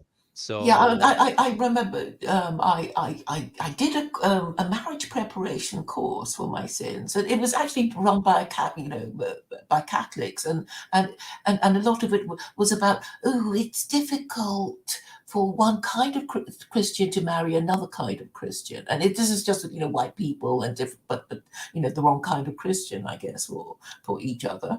And I guess in previous times it caused a lot of trouble when they really believed in that sort of thing. But now it doesn't matter, I guess. Yeah, just to be clear, I mean, kafa, which is, the Islamic concept of cultural compatibility or compatibility in marriage, it's not haram to marry someone from a different culture. It does happen. There's nothing Islamically wrong with that. But what I'm suggesting is that especially for European converts or any group of converts, if you don't have a sub community where you have a pool in place of people from that group, it's going to be very difficult to survive, not just in marriage, but in mitigating the relationship with your family and community as a whole. So, I mean, cultural compatibility is best. It is what we say in Islam, mustahab, which means recommended. But it is not an obligation to marry someone from the same culture, nor is it haram to marry someone outside your culture. But we're just saying is that it's better, and the more you foster an environment where the converts create their own sub community, just as Muslims in Western countries have created their own sub communities. Like that's the best approach you can take. So. Yeah, the Jews have this idea of hashkafa. I don't know if you've heard of it. Oh, I didn't know that. I mean, all these sort of Jews, and actually they're quite racist, and about each other, and they're different, shades. So what? Ashkenazis marry other Ashkenazis, and Sephardis marry other Sephardis, or it's even more subtle than that. It's like the couple concerned should have the same goals and outlook about how they are to observe the Sabbath, and all the other little things that they did have to do as Jews, and the attitude towards it. Yeah. Okay, good. Yeah, so like I said, I mean, there's nothing, I don't see any equivalent to kafah in Christianity. And I think it's a very, even though it's not as an extreme approach as what nationalists are suggesting, in the same way, it's a very easy, simple way to preserve the culture of each people, regardless of what skin color or race or whatever, within Islam. And I think that's one of the main things that's been missing from Dawah in the West. And we can go into, there's some of the reasons why Muslims haven't been thinking about this, because I don't know if we talked about this in our previous conversation, is that a lot of Muslim leadership, they're very obsessed with unity in Islam because of the fall of the Ottoman Empire, because they see, the fall of the Muslims due to quote unquote division. But they've gone to the complete opposite extreme in saying, let's get rid of any cultural identification whatsoever, which is, just not natural. I mean, like I was at a, Arab supermarket, in London, Ontario here. And, like I saw, it was basically almost all the people there were Arabs. There were no Pakistanis. And, I said, Salam alaikum to this one, guy who was there. And then my wife was like, no, don't say that. I'm like, what are you talking about? He's probably Christian. Like, really? So Arab Christians, even though they have some mutual animosity between them and Arab Muslims, they still want to go there because they still culturally identify with these people, right? So, and even there's Pakistani halal markets in London, and most Pakistanis go there. There's no segregation of community by culture. It's just they'll actually go physically drive to another a halal meat shop just because it has the spices and the culture of the people from back home. So yes. Well, thank you, Rob, for explaining your objections to secular Koranism as an intermediate step for Muslims to be talking about it as part of their dawah. Even, I mean, you may not agree, but I think for anyone who okay, wants to ask these questions without knowing the answers, I see no harm in starting a conversation about this, and you can always back up and say, I don't really believe in it, but I just wondered what you thought about there are all kinds of ways that you can begin this conversation, and of course the idea is really to make Islam eventually mainstream, without quite saying it explicitly. Yeah, well, I think it could be done via Islam. I think you don't need that intermediary step. It's just that the way I understand where you're coming from, and that the Muslims in the West didn't really have a game plan when they came here, and how they present Islam to the people. And I can understand why you looked and saw secular Quranism as a solution to that, just because there was never really any kind of real thought into how to present Islam to the Anglosphere, given the centuries of mutual conflict. And Well, it isn't even that in Speaker's Corner, because it's all about, it's still about whether God exists or not, which I think is enormously energy consuming, and because it's still arguable, isn't it, whether God exists or what, it might be obvious to one person that God does, but it's fundamentally unprovable to somebody determined to believe in the opposite way. But there are many bargains with Islam to be made, because there are all these laws that could in theory restore the patriarchy and give you the government that maybe your parents, your grandparents enjoyed, the peace and order and plenty and stable families and well, yeah. Well, I mean, affordable property prices. but those are all really important parts of the puzzle, and I think belief in God is tantamount in order, if people want to have this lead this lifestyle. I mean, you can't just have a set of laws without any type of, like, I use the example of prohibition. I mean, they tried to implement prohibition in the United States, and it was a failure, because people still didn't have this belief that alcohol was something that God frowned upon or disapproved of or forbade. Like, it wasn't a cemented belief. It can't be done overnight anyway. It has to be gradualist, and anyway, the Quran is quite nuanced in its approach, because there's a verse that says don't come to prayers drunk, and another that says avoid it altogether. Well, I mean, I recommend, like I said, Claire, buy the Sealed Nectar. It's a good book that explains, basically gives it's kind of like a novelistic approach, and how, giving the story of what exactly happened, during the lifetime of the Prophet Muhammad, peace be upon him, because as the ayahs in the Quran were not revealed in chronological order. They came down piecemeal, and every ayah in the Quran that was revealed took place in a certain context. It's called asbabul nuzul, which is the context of the revelation. So those ayats that were revealed about not consuming alcohol, those were revealed at specific times and specific places. And even the verses about fighting or whatever, or anything, there was a certain context to when those verses of the Quran came down. So that'll give you go ahead. Sorry, there is an edition of the Quran that actually gives you the context of the chapters. Right. I think it's by Arbery. Yeah, no, that's good. But I'm saying that if you want a chronological thing that takes like a storybook approach, have you seen The Message, Claire? The movie. The movie. No, I no. I think you should watch it. Yeah, I think you should. Yeah. But in any case, this was a fruitful discussion, Claire. I'm glad we had the opportunity to talk, and thank you for your patience.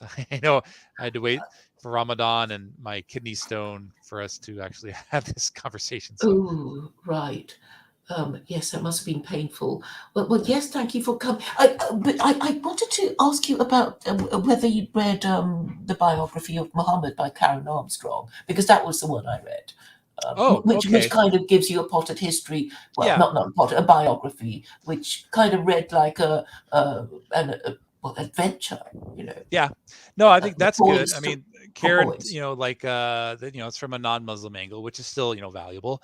But so that'll probably be similar to the Sealed Nectar, but the Sealed Nectar really goes into detail about the life of the Prophet Muhammad, peace be upon him. And you'll see, I mean, the mercy that he had on his end. He was firm when he needed to be, and there were times that he did get angry.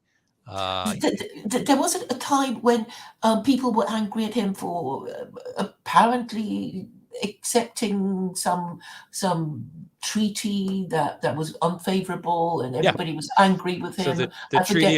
So the Treaty of Hudaybiyah was a treaty that the Muslims signed with the pagans after several skirmishes. This is after they migrated from Mecca to Medina, and there were already still a lot of fighting between the pagans who wanted to wipe the Muslims completely off the map, and the Muslims were trying to defend themselves. Years after that, they signed a treaty with the pagans, and it was very unfair to the Muslims. They made a lot of concessions. and many Muslims were still upset at that fact that they conceded so much. But it allowed them to remain in Medina peacefully, and there was no fighting for a period of about 6 years. So that allowed the message of Islam to spread. So this is a perfect example, and like a lot of Muslim scholars will comment on this, that sometimes you have to sacrifice things in the name of peace. And To it's know when to make a concession and humble yourself when it is necessary to do so, and also the wisdom to know to press your advantage when you can successfully. And there was even a Muslim who they released from Mecca, like under the condition that he would not go back and fight against the pagans. Right? So that was part of the conditions of the treaty. And later down the road, there was a decisive battle that the Muslims had to fight, and the Prophet Muhammad, peace be upon him, said, "No, you're still not allowed to fight because it would violate the treaty." So he was that strict about following the treaty, and that even though it was a detriment to the Muslims because they needed all the hands they could get, this Muslim was not allowed to fight because it would have broken the treaty. So that's the level to which the Prophet Muhammad, peace be upon him, honored his contracts. And since Muslims are living in the West, they have a responsibility to abide by the laws of the land. And the best way of extending dawah is, as you say, Rob, to behave well so people will think well of Muslims. Well, I mean, that's for converts. I mean, we're in a different paradigm. I mean, I can understand why born Muslims who are da'is want to be firm and angry towards people like your David Woods and your apostate prophets and your Douglas Murrays and your Milo Yiannopoulos, and so on and so forth. I can understand. Daniel was quite gentle with David Woods. Well, I mean, David is now. I think David's hung out with so many Muslims that he almost like tries to feel like he's buddy with them. And actually, his Arabic is quite good. He was actually even correcting the debater or the debate moderator on his Arabic. David Woods. Yeah, no. Like the moderator was having trouble pronouncing like Muslims and Arabic names, and David was actually correcting him. So I missed that bit. Yeah. So, but I think for them, that's a different story, and I can understand why they act that way. But for converts to Islam, they can't act this way towards. We can't act this way towards our mothers, our fathers, our aunts. No, I wasn't really. I wasn't suggesting that at all. Well, I know you're not suggesting it, but it comes when our family and friends see this on social media. That's what they think of Muslims, and then we have to deal with it firsthand. So we feel the effects right off the bat. So I think that's maybe we can do a sort of role play thing of Islamophobic parent, and you can show. I would love to have Daniel live with an Islamophobic family for a week. Maybe that might change maybe that might soften his approach, but yes. I still have yet to talk to him. So. Okay, well, maybe Carol can, role play the Islamophobic parent, and you can be the Islamic, the convert Muslim son, and I think it'd be quite fun. Yeah. Okay. Well, I mean, yeah, it would be fun to see, but again, at the end of the day, we want what's best for the Muslim community at large. We're not here to make the Muslims look weak. For white people. Again, for both. I mean, this is a win-win. It's a win for Europeans. It's a win for the Muslim community. It's even a win for the Jewish community. But it's a matter of presenting it in the right way, and we have to be very careful about how what we say and do. Because of the sensitive nature on all sides, and I know people are trying to sound based and triggering nowadays, and I understand why they act that way, but we really can't afford to do that on our end on Islam for Europeans. So, okay. Well, thank you again, Rob. I hope we can speak again on other matters, maybe the progress of your book to save Westerners. The West.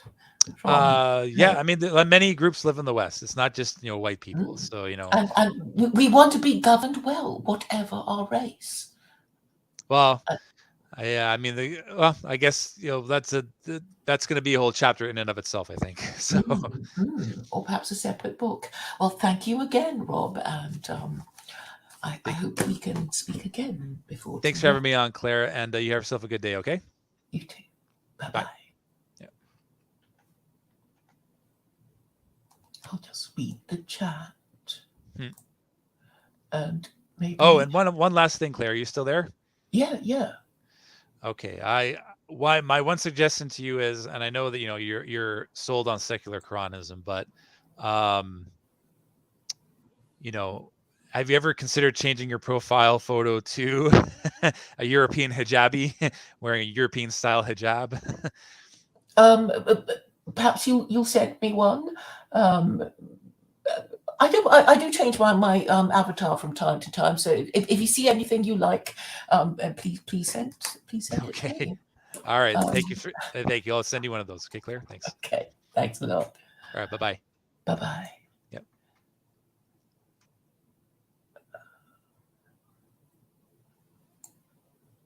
Now, I see somebody called William Breannis. Would you like to come on? I believe that you are an author and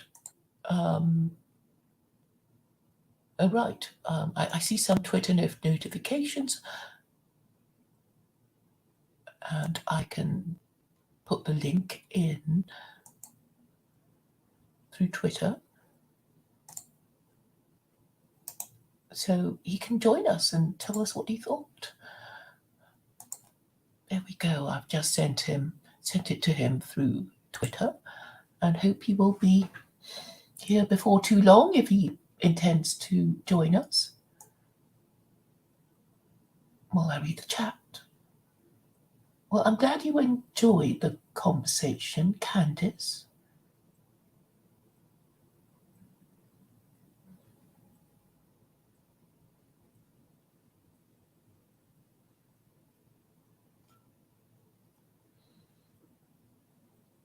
Not too rude, the comments.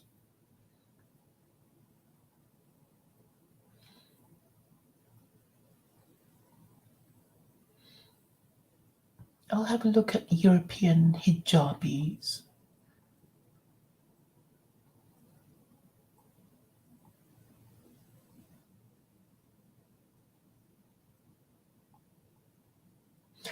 I know it's hard to decide, what position to take. You can try a range of positions,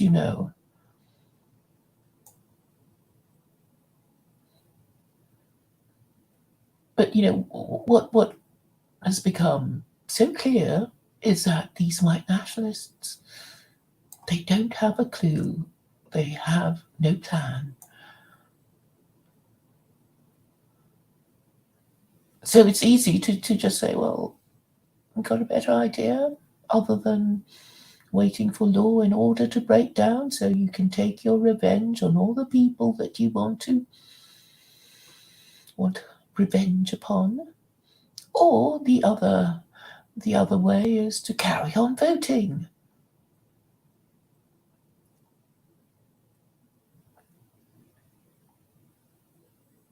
And I'm basically saying secular Koranism is the middle way, and belief is optional. You can be Muslim and promoted, you can be an atheist and promoted, because you see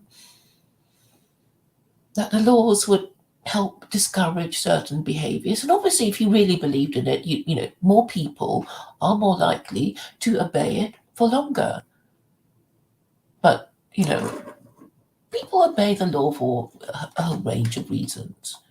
They obey it because they want to be seen as a good citizen, or they agree with it, or they don't want to be punished.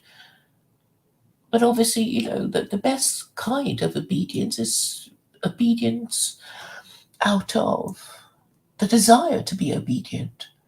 And if people believe in God and these laws are from God, then they will obviously obey it willingly and feel good that they are obeying it. And this used to be the case. I mean, I've read too many stories about, oh, great. Hello. Hello, how are you? I'm well. Do I call you William? William is fine. There's no harm in that. Okay. Or is there something? William is fine. Right. Okay. Well, I'm very, very pleased to have you here. Perhaps you'd like to. Well, I'm going to let you speak now. Well, I want to say honestly, I didn't catch the show. Sundays are very hectic for me.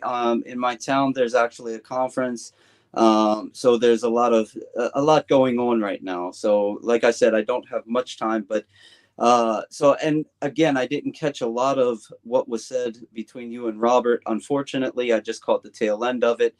Uh, so what I would rather do is open it up to you, whatever you would like to discuss, and then we'll play this kind of question and answer if you would like, and then we can plan. Hopefully, if this goes well and you would like, we can plan this in the to further actually have a conversation between the two of us in the future. Okay. I'm really open to. I mean, everybody who knows me will know I have the spiel that they're tired of hearing. So, I mean, let's hear your message. So, we wrote a book. I wrote a book, and we'll talk about that very briefly. And so, I wrote a book some time ago, and I'm not on here to propagate this book. I'm not here to promote myself or the book. But there was a challenge some years ago. Basically, one of the imams in the West Coast of the United States, Imam Mark Manley, he put out a tweet, and he said, "When will a Caucasian American be brave enough to write the first edition of Message to the White Man in America?" And I kind of said, "I'll do it," and I did. And what I did is I took Elijah Muhammad from the founder of the Nation of Islam. I took his book, Message to the Black Man, and I sat it down and I went line for line. And I never read it before. I went line for line and I rewrote it, but I rewrote it bringing real Islam, and I rewrote it addressing white Muslims or white people, not just Muslims, white people in general. And so the message that's throughout that book is that there is a message that has not reached us. There's a message that as white people, it's not coming to us clearly. It's coming to us through Fox News. It's coming through us through MSNBC. It's coming through us through social media, but nobody's actually telling us what Islam really is. What is the actual message of Islam? And so really that's the focus of the book, is presenting Islam in a clear way. It's a long book, it's 500 pages, but the fact is that it's still, hopefully it's clear. And so it talks about family values. It talks about building community. It talks about building our own infrastructure so that we can establish semi-autonomous communities. And it talks about the importance of us living faith-based lives, principled lives built upon faith. And so really that's the message that I try to present to people. Of course, I'm a believer. I am a Muslim. And so I believe in God. And I believe in the message. I believe in the universal message of God. And that universal message is the message that was given to every prophet. And I don't care whether we're talking about the Abrahamic faiths. I don't, whatever the case might be. Even Hinduism began as monotheistic. All faiths that began via revelation from God have one universal message. And that message is that we are to establish, protect, and perfect our relationship with God. And we are to establish, protect, and perfect our relationship with the creation. Right. And so really that at the end of the day is my message, is that we have to be people. And if we wanted to look at the New Testament, not that I go there, but when Jesus was on trial, he said, when asked what is the greatest commandment, he said, love your God with all your heart, mind, and soul. And when he was asked what is the second greatest commandment, he said, love for your neighbor what you love for yourself. This is Islam. This is Islam. And this is the message of Islam. And so from that, this is my foundation. This is my belief. But from that, we talk about the need to come together, to the need to establish strong, solid families. And from those families, we build strong, solid communities, not economic based communities where people move in because they got a job, they move out because they got a job, they rent because they know they're not going to be here for more than a year. No, building solid communities that have roots because we have blood ties, because there's bonds of marriage, because we everybody is interrelated in one form or another. I grew up in a place where everybody was cousins. Not really, but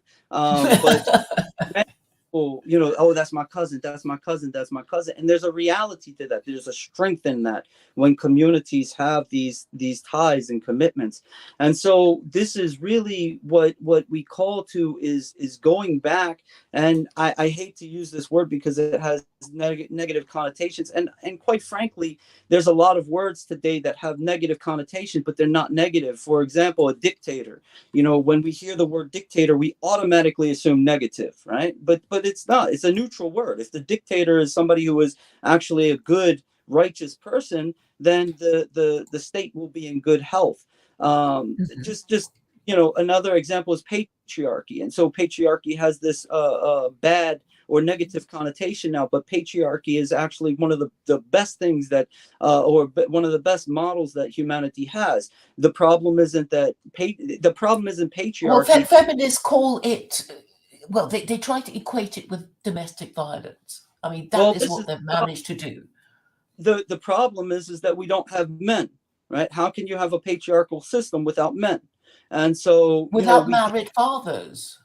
Well, you can't have married fathers without having men, and this is a problem. So, as an example, how can you find somebody? How can a woman find somebody to marry if there's no men? And how can a father protect his daughter from sleeping around and becoming, becoming what? If he has no paternal or parental authority, which the state has removed from parents. Exactly. So if a man is demasculated and he has no authority in his home, if he has no authority in society, then how can we have a strong, a real, a true beneficial patriarchy? And so the patriarchy that we see today, the remnants of it, I should say, a lot of it is toxic because the men aren't men, and so to have a patriarchy, you have to have strong men. You have to have strong men. And so, and I don't mean strong is in the sense of physically strong. I don't mean strong like overbearing. I mean, they have to have some kind of futua, how to chivalry. Principled. Right. Absolutely. I'd say principled men, because I don't think I think the problem is that people have no principles. They have no principles because they have no religion. And we get our principles from, we get our moral principles from our religious principles, if we have any, Absolutely.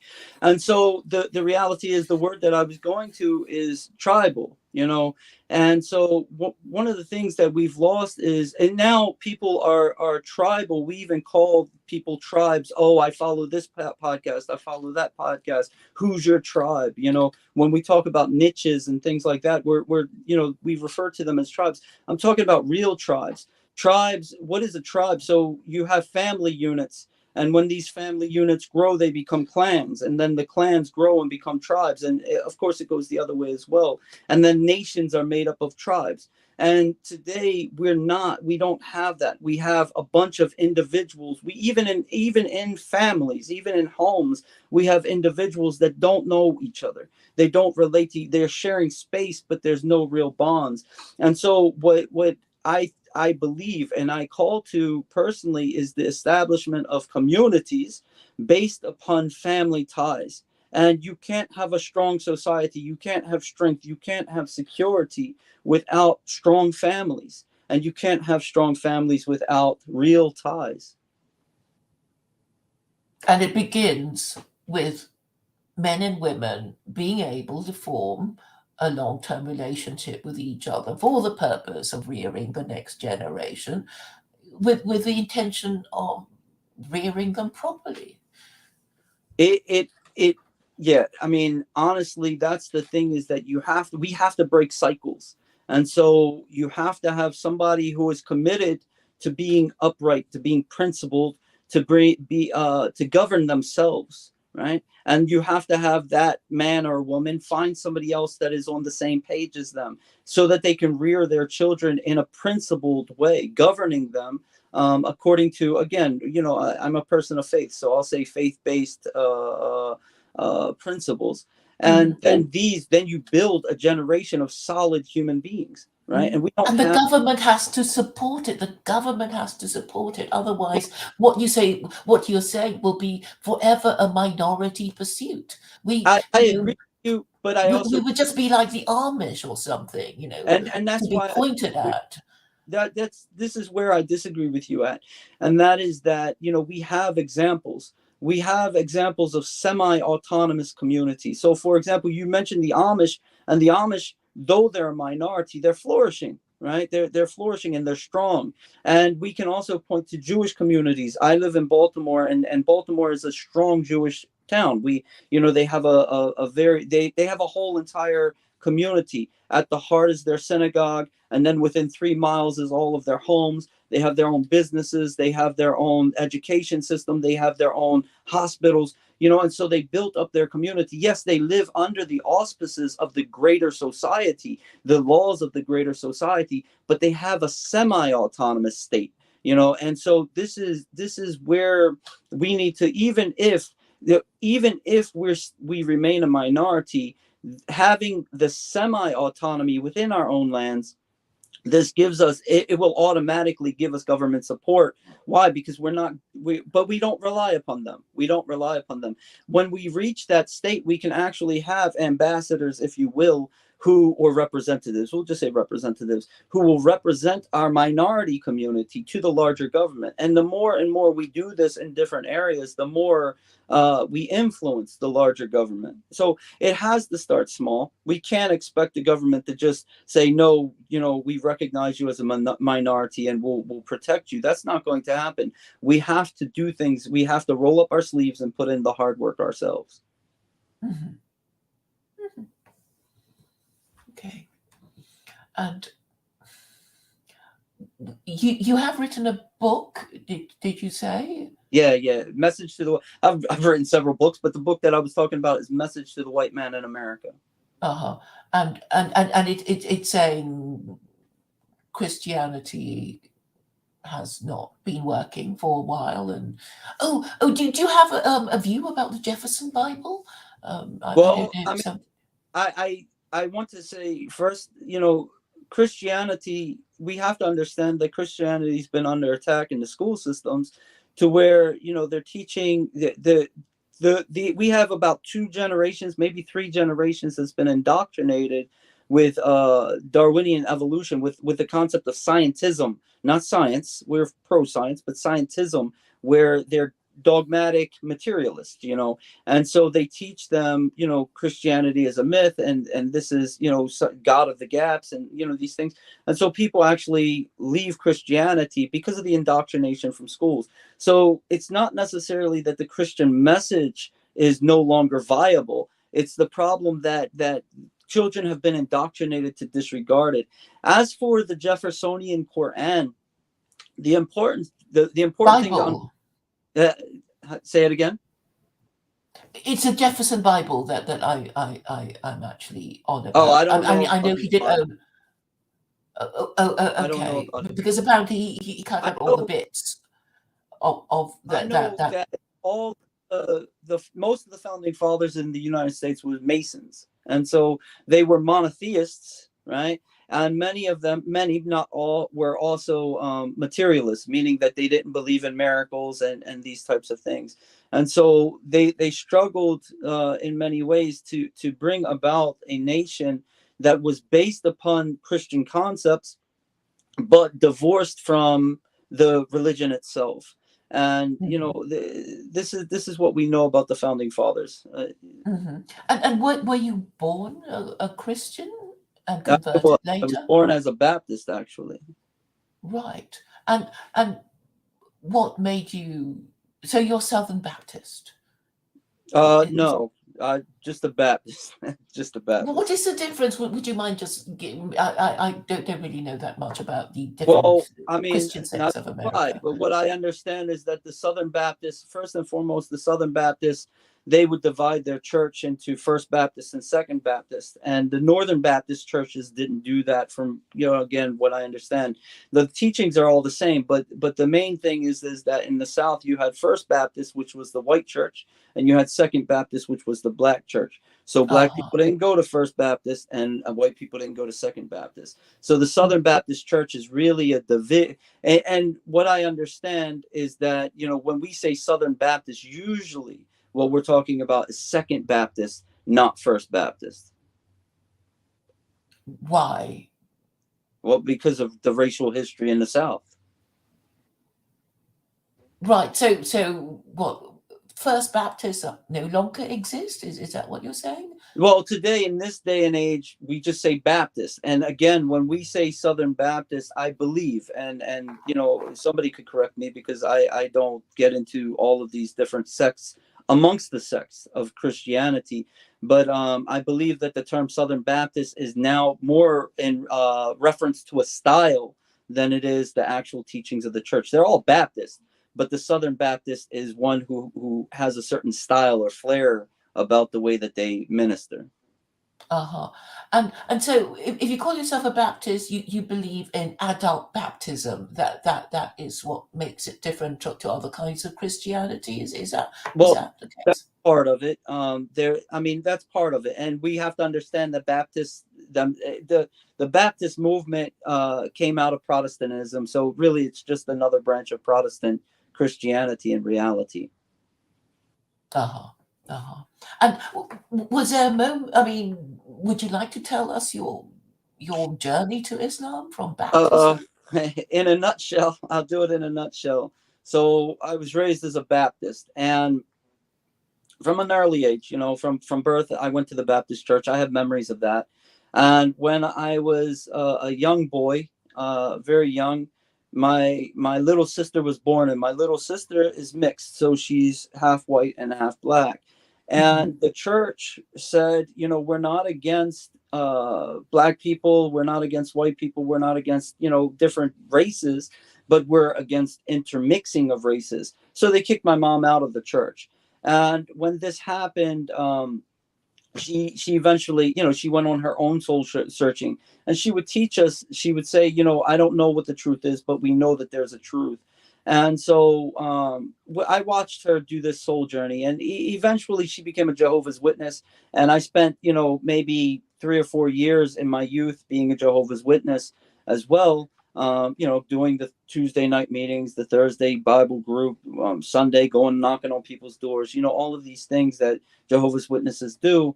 And then, once I became a teenager, I hit the streets. I lived in the projects. I'm from a poor place in a poor city. And so, like many teenagers, once I got old enough to open that door, I ran. And, I got myself in trouble, did a lot of things that we don't need to discuss. But anytime I had the opportunity, I've always been a reader. And so I studied Taoism, I studied Judaism, I studied, all of these different faiths. And honestly, when I became an adult, I was closer to Taoism than any other faith. And something happened. I became a born again Christian, and I went on to, I was going to become a missionary. So I started doing these courses. And when I did that, I had questions. And when I would ask the question of my teachers, they would say, this is one of the mysteries. You just have to have faith, these blanket answers. And I'm like, no, I'm not that guy. I can't have blind faith. I can't. It's against my personality. You question the Trinity. Oh, of course. I mean, how can you not, right? How can you not? When Jesus cries and he begs God, you see him crying tears of blood, right? When Jesus is praying, when Jesus is telling his disciples, worship your Father and my Father, your God and my God, how do you then equate this man who is begging and crying out to God to say, no, he is God? No, this doesn't make sense to any rational mind. And so, this, I eventually, I left that, and that journey took me, I became a Wiccan, right? So I have I studied all kinds of world religions, is basically what I'm saying here. And then I was actually in a situation where there was a Muslim and a Christian arguing. And I stood up and I said to the Christian, I said, you're wrong. And I just laid it out. Back in the day, I was good at Bible thumping. I'm no longer that way. It's been many years, but I was like, you're wrong. Look at this, this, this, and this. And he got mad and he left. And I looked at the Muslim and I said, you're wrong because of this, this, this, and this. And he laughed at me. And he laughed at me and told me I didn't know what I was talking about. And so I was hot-headed and arrogant. And I was like, nobody's going to do that. So I actually started studying Islam to show this guy, to take proof to this guy that his religion was wrong. And it didn't work out that way. I couldn't find anything wrong. I couldn't find any contradictions. I couldn't find any errors. I couldn't find anything to argue against this religion. And so my perspective started to change, and I started to examine it from a position of, what is this? And once that happened, I entered Islam, and I haven't stopped studying yet. I've been a Muslim for over 26 years now. And Wow. because that's my nature, I've traveled the world studying this religion. I've sat with scholars all around the world, Syria, Morocco, Malaysia, taking knowledge of this religion so that I can understand it, and to make sure, always making sure that I'm upon the truth. And that's the reality is that, and I tell people this, I teach at different places. I tell people, if this is not the truth, I'll be the first one out the door. Right? I'll be the first one out the door, because I'm not here because I worship Islam. I'm not here because I want to be identified as a Muslim. I'm here because I believe that this is the truth from God. Would you happen to remember that argument that you were telling us about a few minutes ago when you told the Christian and the Muslim that they were wrong? Well, I mean, the Christian, again, it's really easy to point out, mistakes, if you will, and I don't want to get controversial. I don't want to insult anyone in the audience or anything like that. They'll probably insult you anyway, so don't worry about their feelings. Never mind them. I still want to be kind, but the reality is, it's very easy to point out things in the Bible.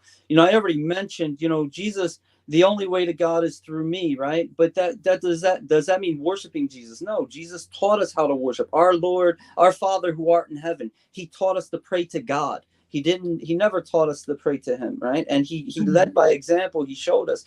And so we as Muslims, and just as a sidetrack real quick, the Grand Mufti, the Supreme Court Justice of Syria, he was asked one time in an interview, and I had the honor to meet him.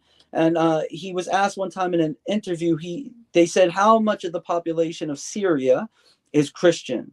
And he said 95%. And they said, no, you misunderstood.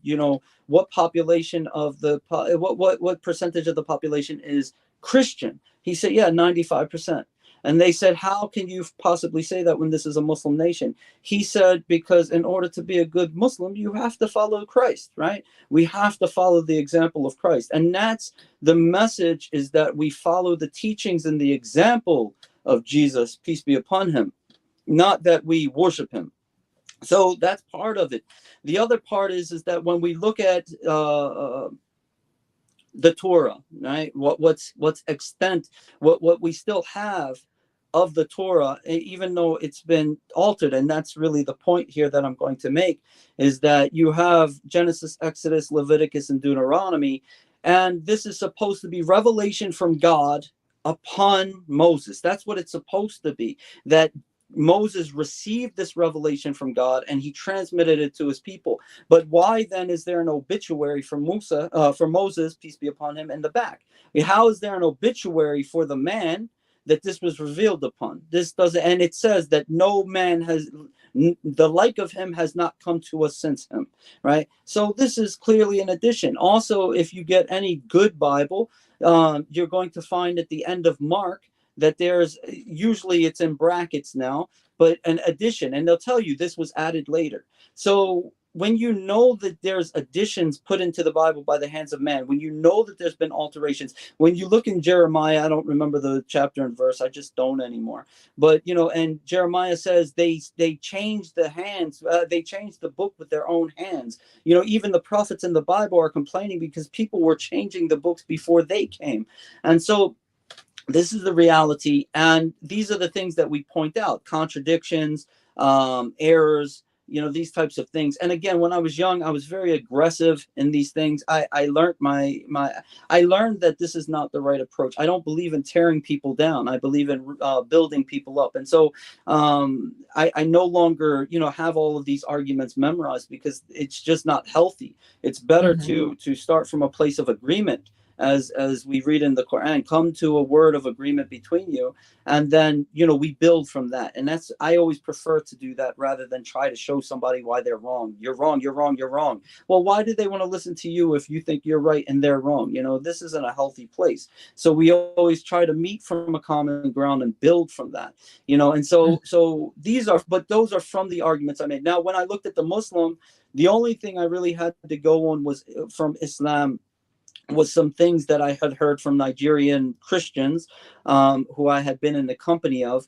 So, for example, that Muslims, when we say Assalamu alaikum at the end of our prayer, well, if we're truly righteous, we think we see angels, and all of these types of foolishness. And also from the Nation of Islam, that, the Nation of Islam is not Islam. The Nation of Islam is what can we say? It's a black nationalist religion where they believe that black people invented white people, and that, these types of things. So anyway, I brought these things up, and clearly I knew nothing about Islam at the time.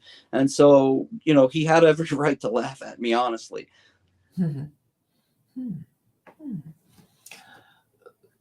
So do you have much to do with Dawah, or do you teach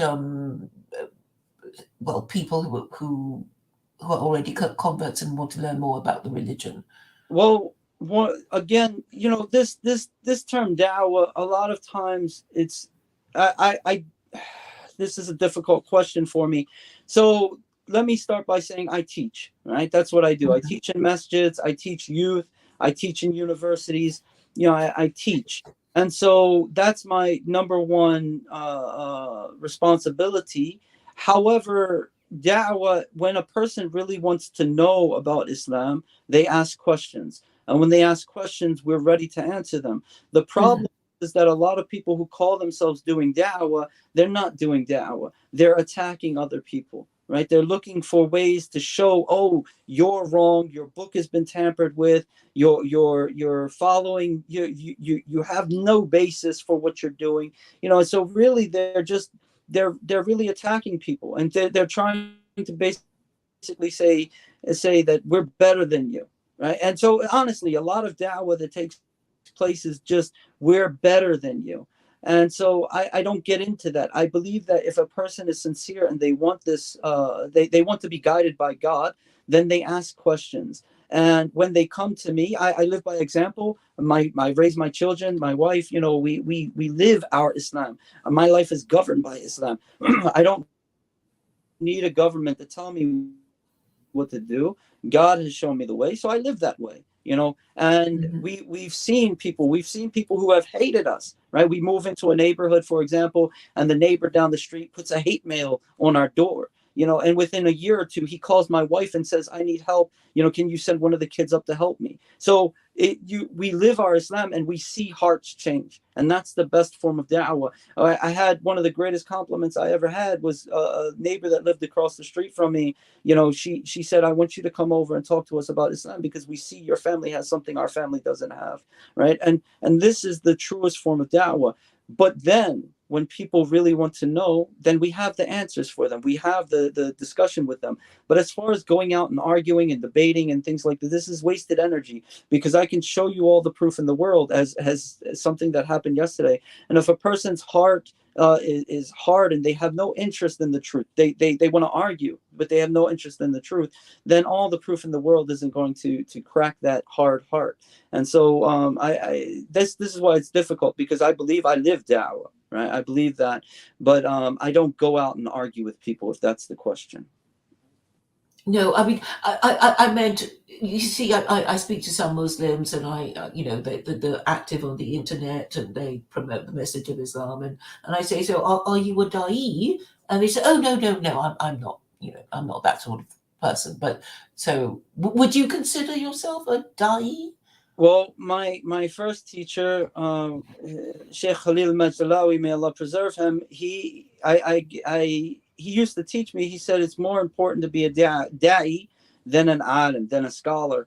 And people would say, how could he say that to you? And the reason he said that is because a da'i has to be a scholar. If a person doesn't have the ability to go back to the sources and bring out evidence, which is what a scholar does, then how can they call people, right? How can they really give this message? How can they, do this? And so I would say that I'm a da'i. I would hope that I'm a da'i, meaning that I'm somebody who is capable of not just living my religion, but introducing other people to it, inviting. And this is one of the things to understand is what does the word da'wah mean? It means invitation, right? And so I would hope that I'm somebody who invites through my words, through my deeds, through my character. I invite people to Islam. I would hope that I would be described as such.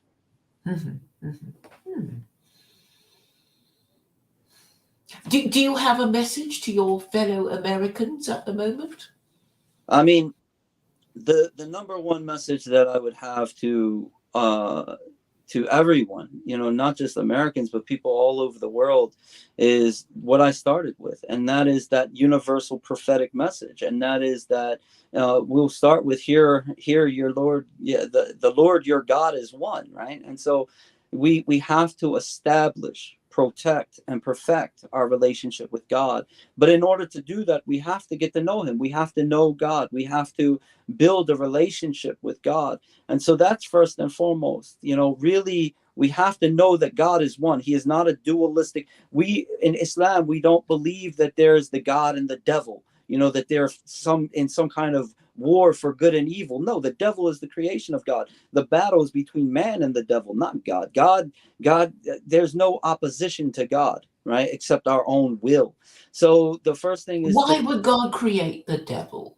Mashallah. Well, first and foremost, God created everything in pairs. God created everything in pairs.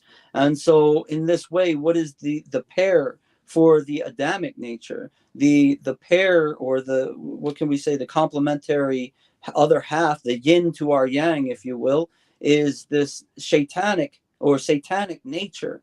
And so this is, everything is in pairs. And so this is from the wisdom. You don't know good except through bad. You don't know beautiful except through ugly. You don't know human nature or humanity except through satanic. Mm-hmm. So evil is a price we pay for knowing good.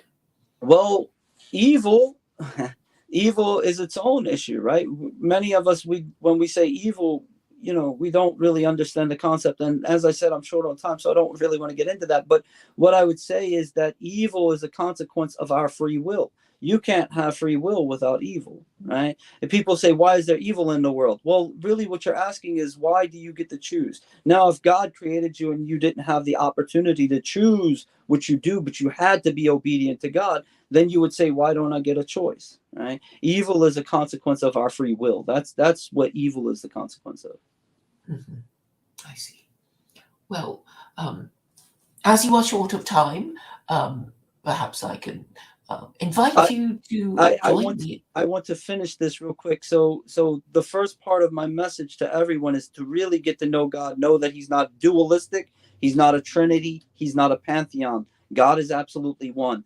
Build your relationship with God. That has to be the foundation. And then due to that, and from that relationship with God, then establish, protect, and perfect your relationship with the rest of creation, starting, and the people who have the most right to your goodness, the people who have the most right to your righteousness, to your kindness, to your mercy, to your love, is your family. Start with your family and then build out from there. And this would be my message to everyone. Thank you. Mm-hmm. May I know how to pronounce your name correctly? My last name is Breannis. Breannis. Okay. Okay. I used to joke when I was younger. I would say it rhymes with be honest. Very good. What sort of national origin is that name? It's Greek. It's Greek. Okay. Yeah. Okay. Right. Okay. Well, I hope you will come back on to talk about these interesting philosophical subjects. Hopefully in the future we could be more structured. I feel like I'm speaking very fast because I'm rushing, because I know I'm against the clock. I have to leave in 2 minutes, but so I apologize for rushing through everything, but I look forward to actually being back on again. I know when Robert closed, he had mentioned some advice about the avatar, and that's good advice. But one of the things that I would say, and this is something that I hope that we can discuss in our next discussion, Mm-hmm. that I I I I want to be nice about this. It's not good. It's not beneficial to label people who disagree with us. And so by saying that everyone who disagrees is an Islamophobe in some way or another, this isn't always good, because this closes the door. What happens is people get a natural self-defense mechanism going on, and they want to defend their position. So Which is what I invite them to do. They have as much time as they like to say, no, I'm actually not an Islamophobe because A, B, C, and D, and usually they can't produce anything. And they'll go back to, Muhammad is a pedo, and you want to cut our heads off, and because that is how they roll. And these people I'm being rude to, I do know them. I have known them for many years, and it's a kind of pattern of behavior. well, I mean, obviously, I will, I do try a range of methods. I'm not always mean and aggressive, and sometimes, but anyway, you will probably see a little bit of that on Twitter, and we both follow each other. And I hope others will follow us too if they're interested in our discussions. That would be good. Thank you for inviting me on. And again, my apologies for rushing through this. And I hope that our next discussion is more structured, more laid back, and we can move forward. Again, just thank you for giving me this opportunity to speak with you. Thank you, William, and I look forward to arranging it, and enjoy the rest of your day. You as well. Thank you. Thank you.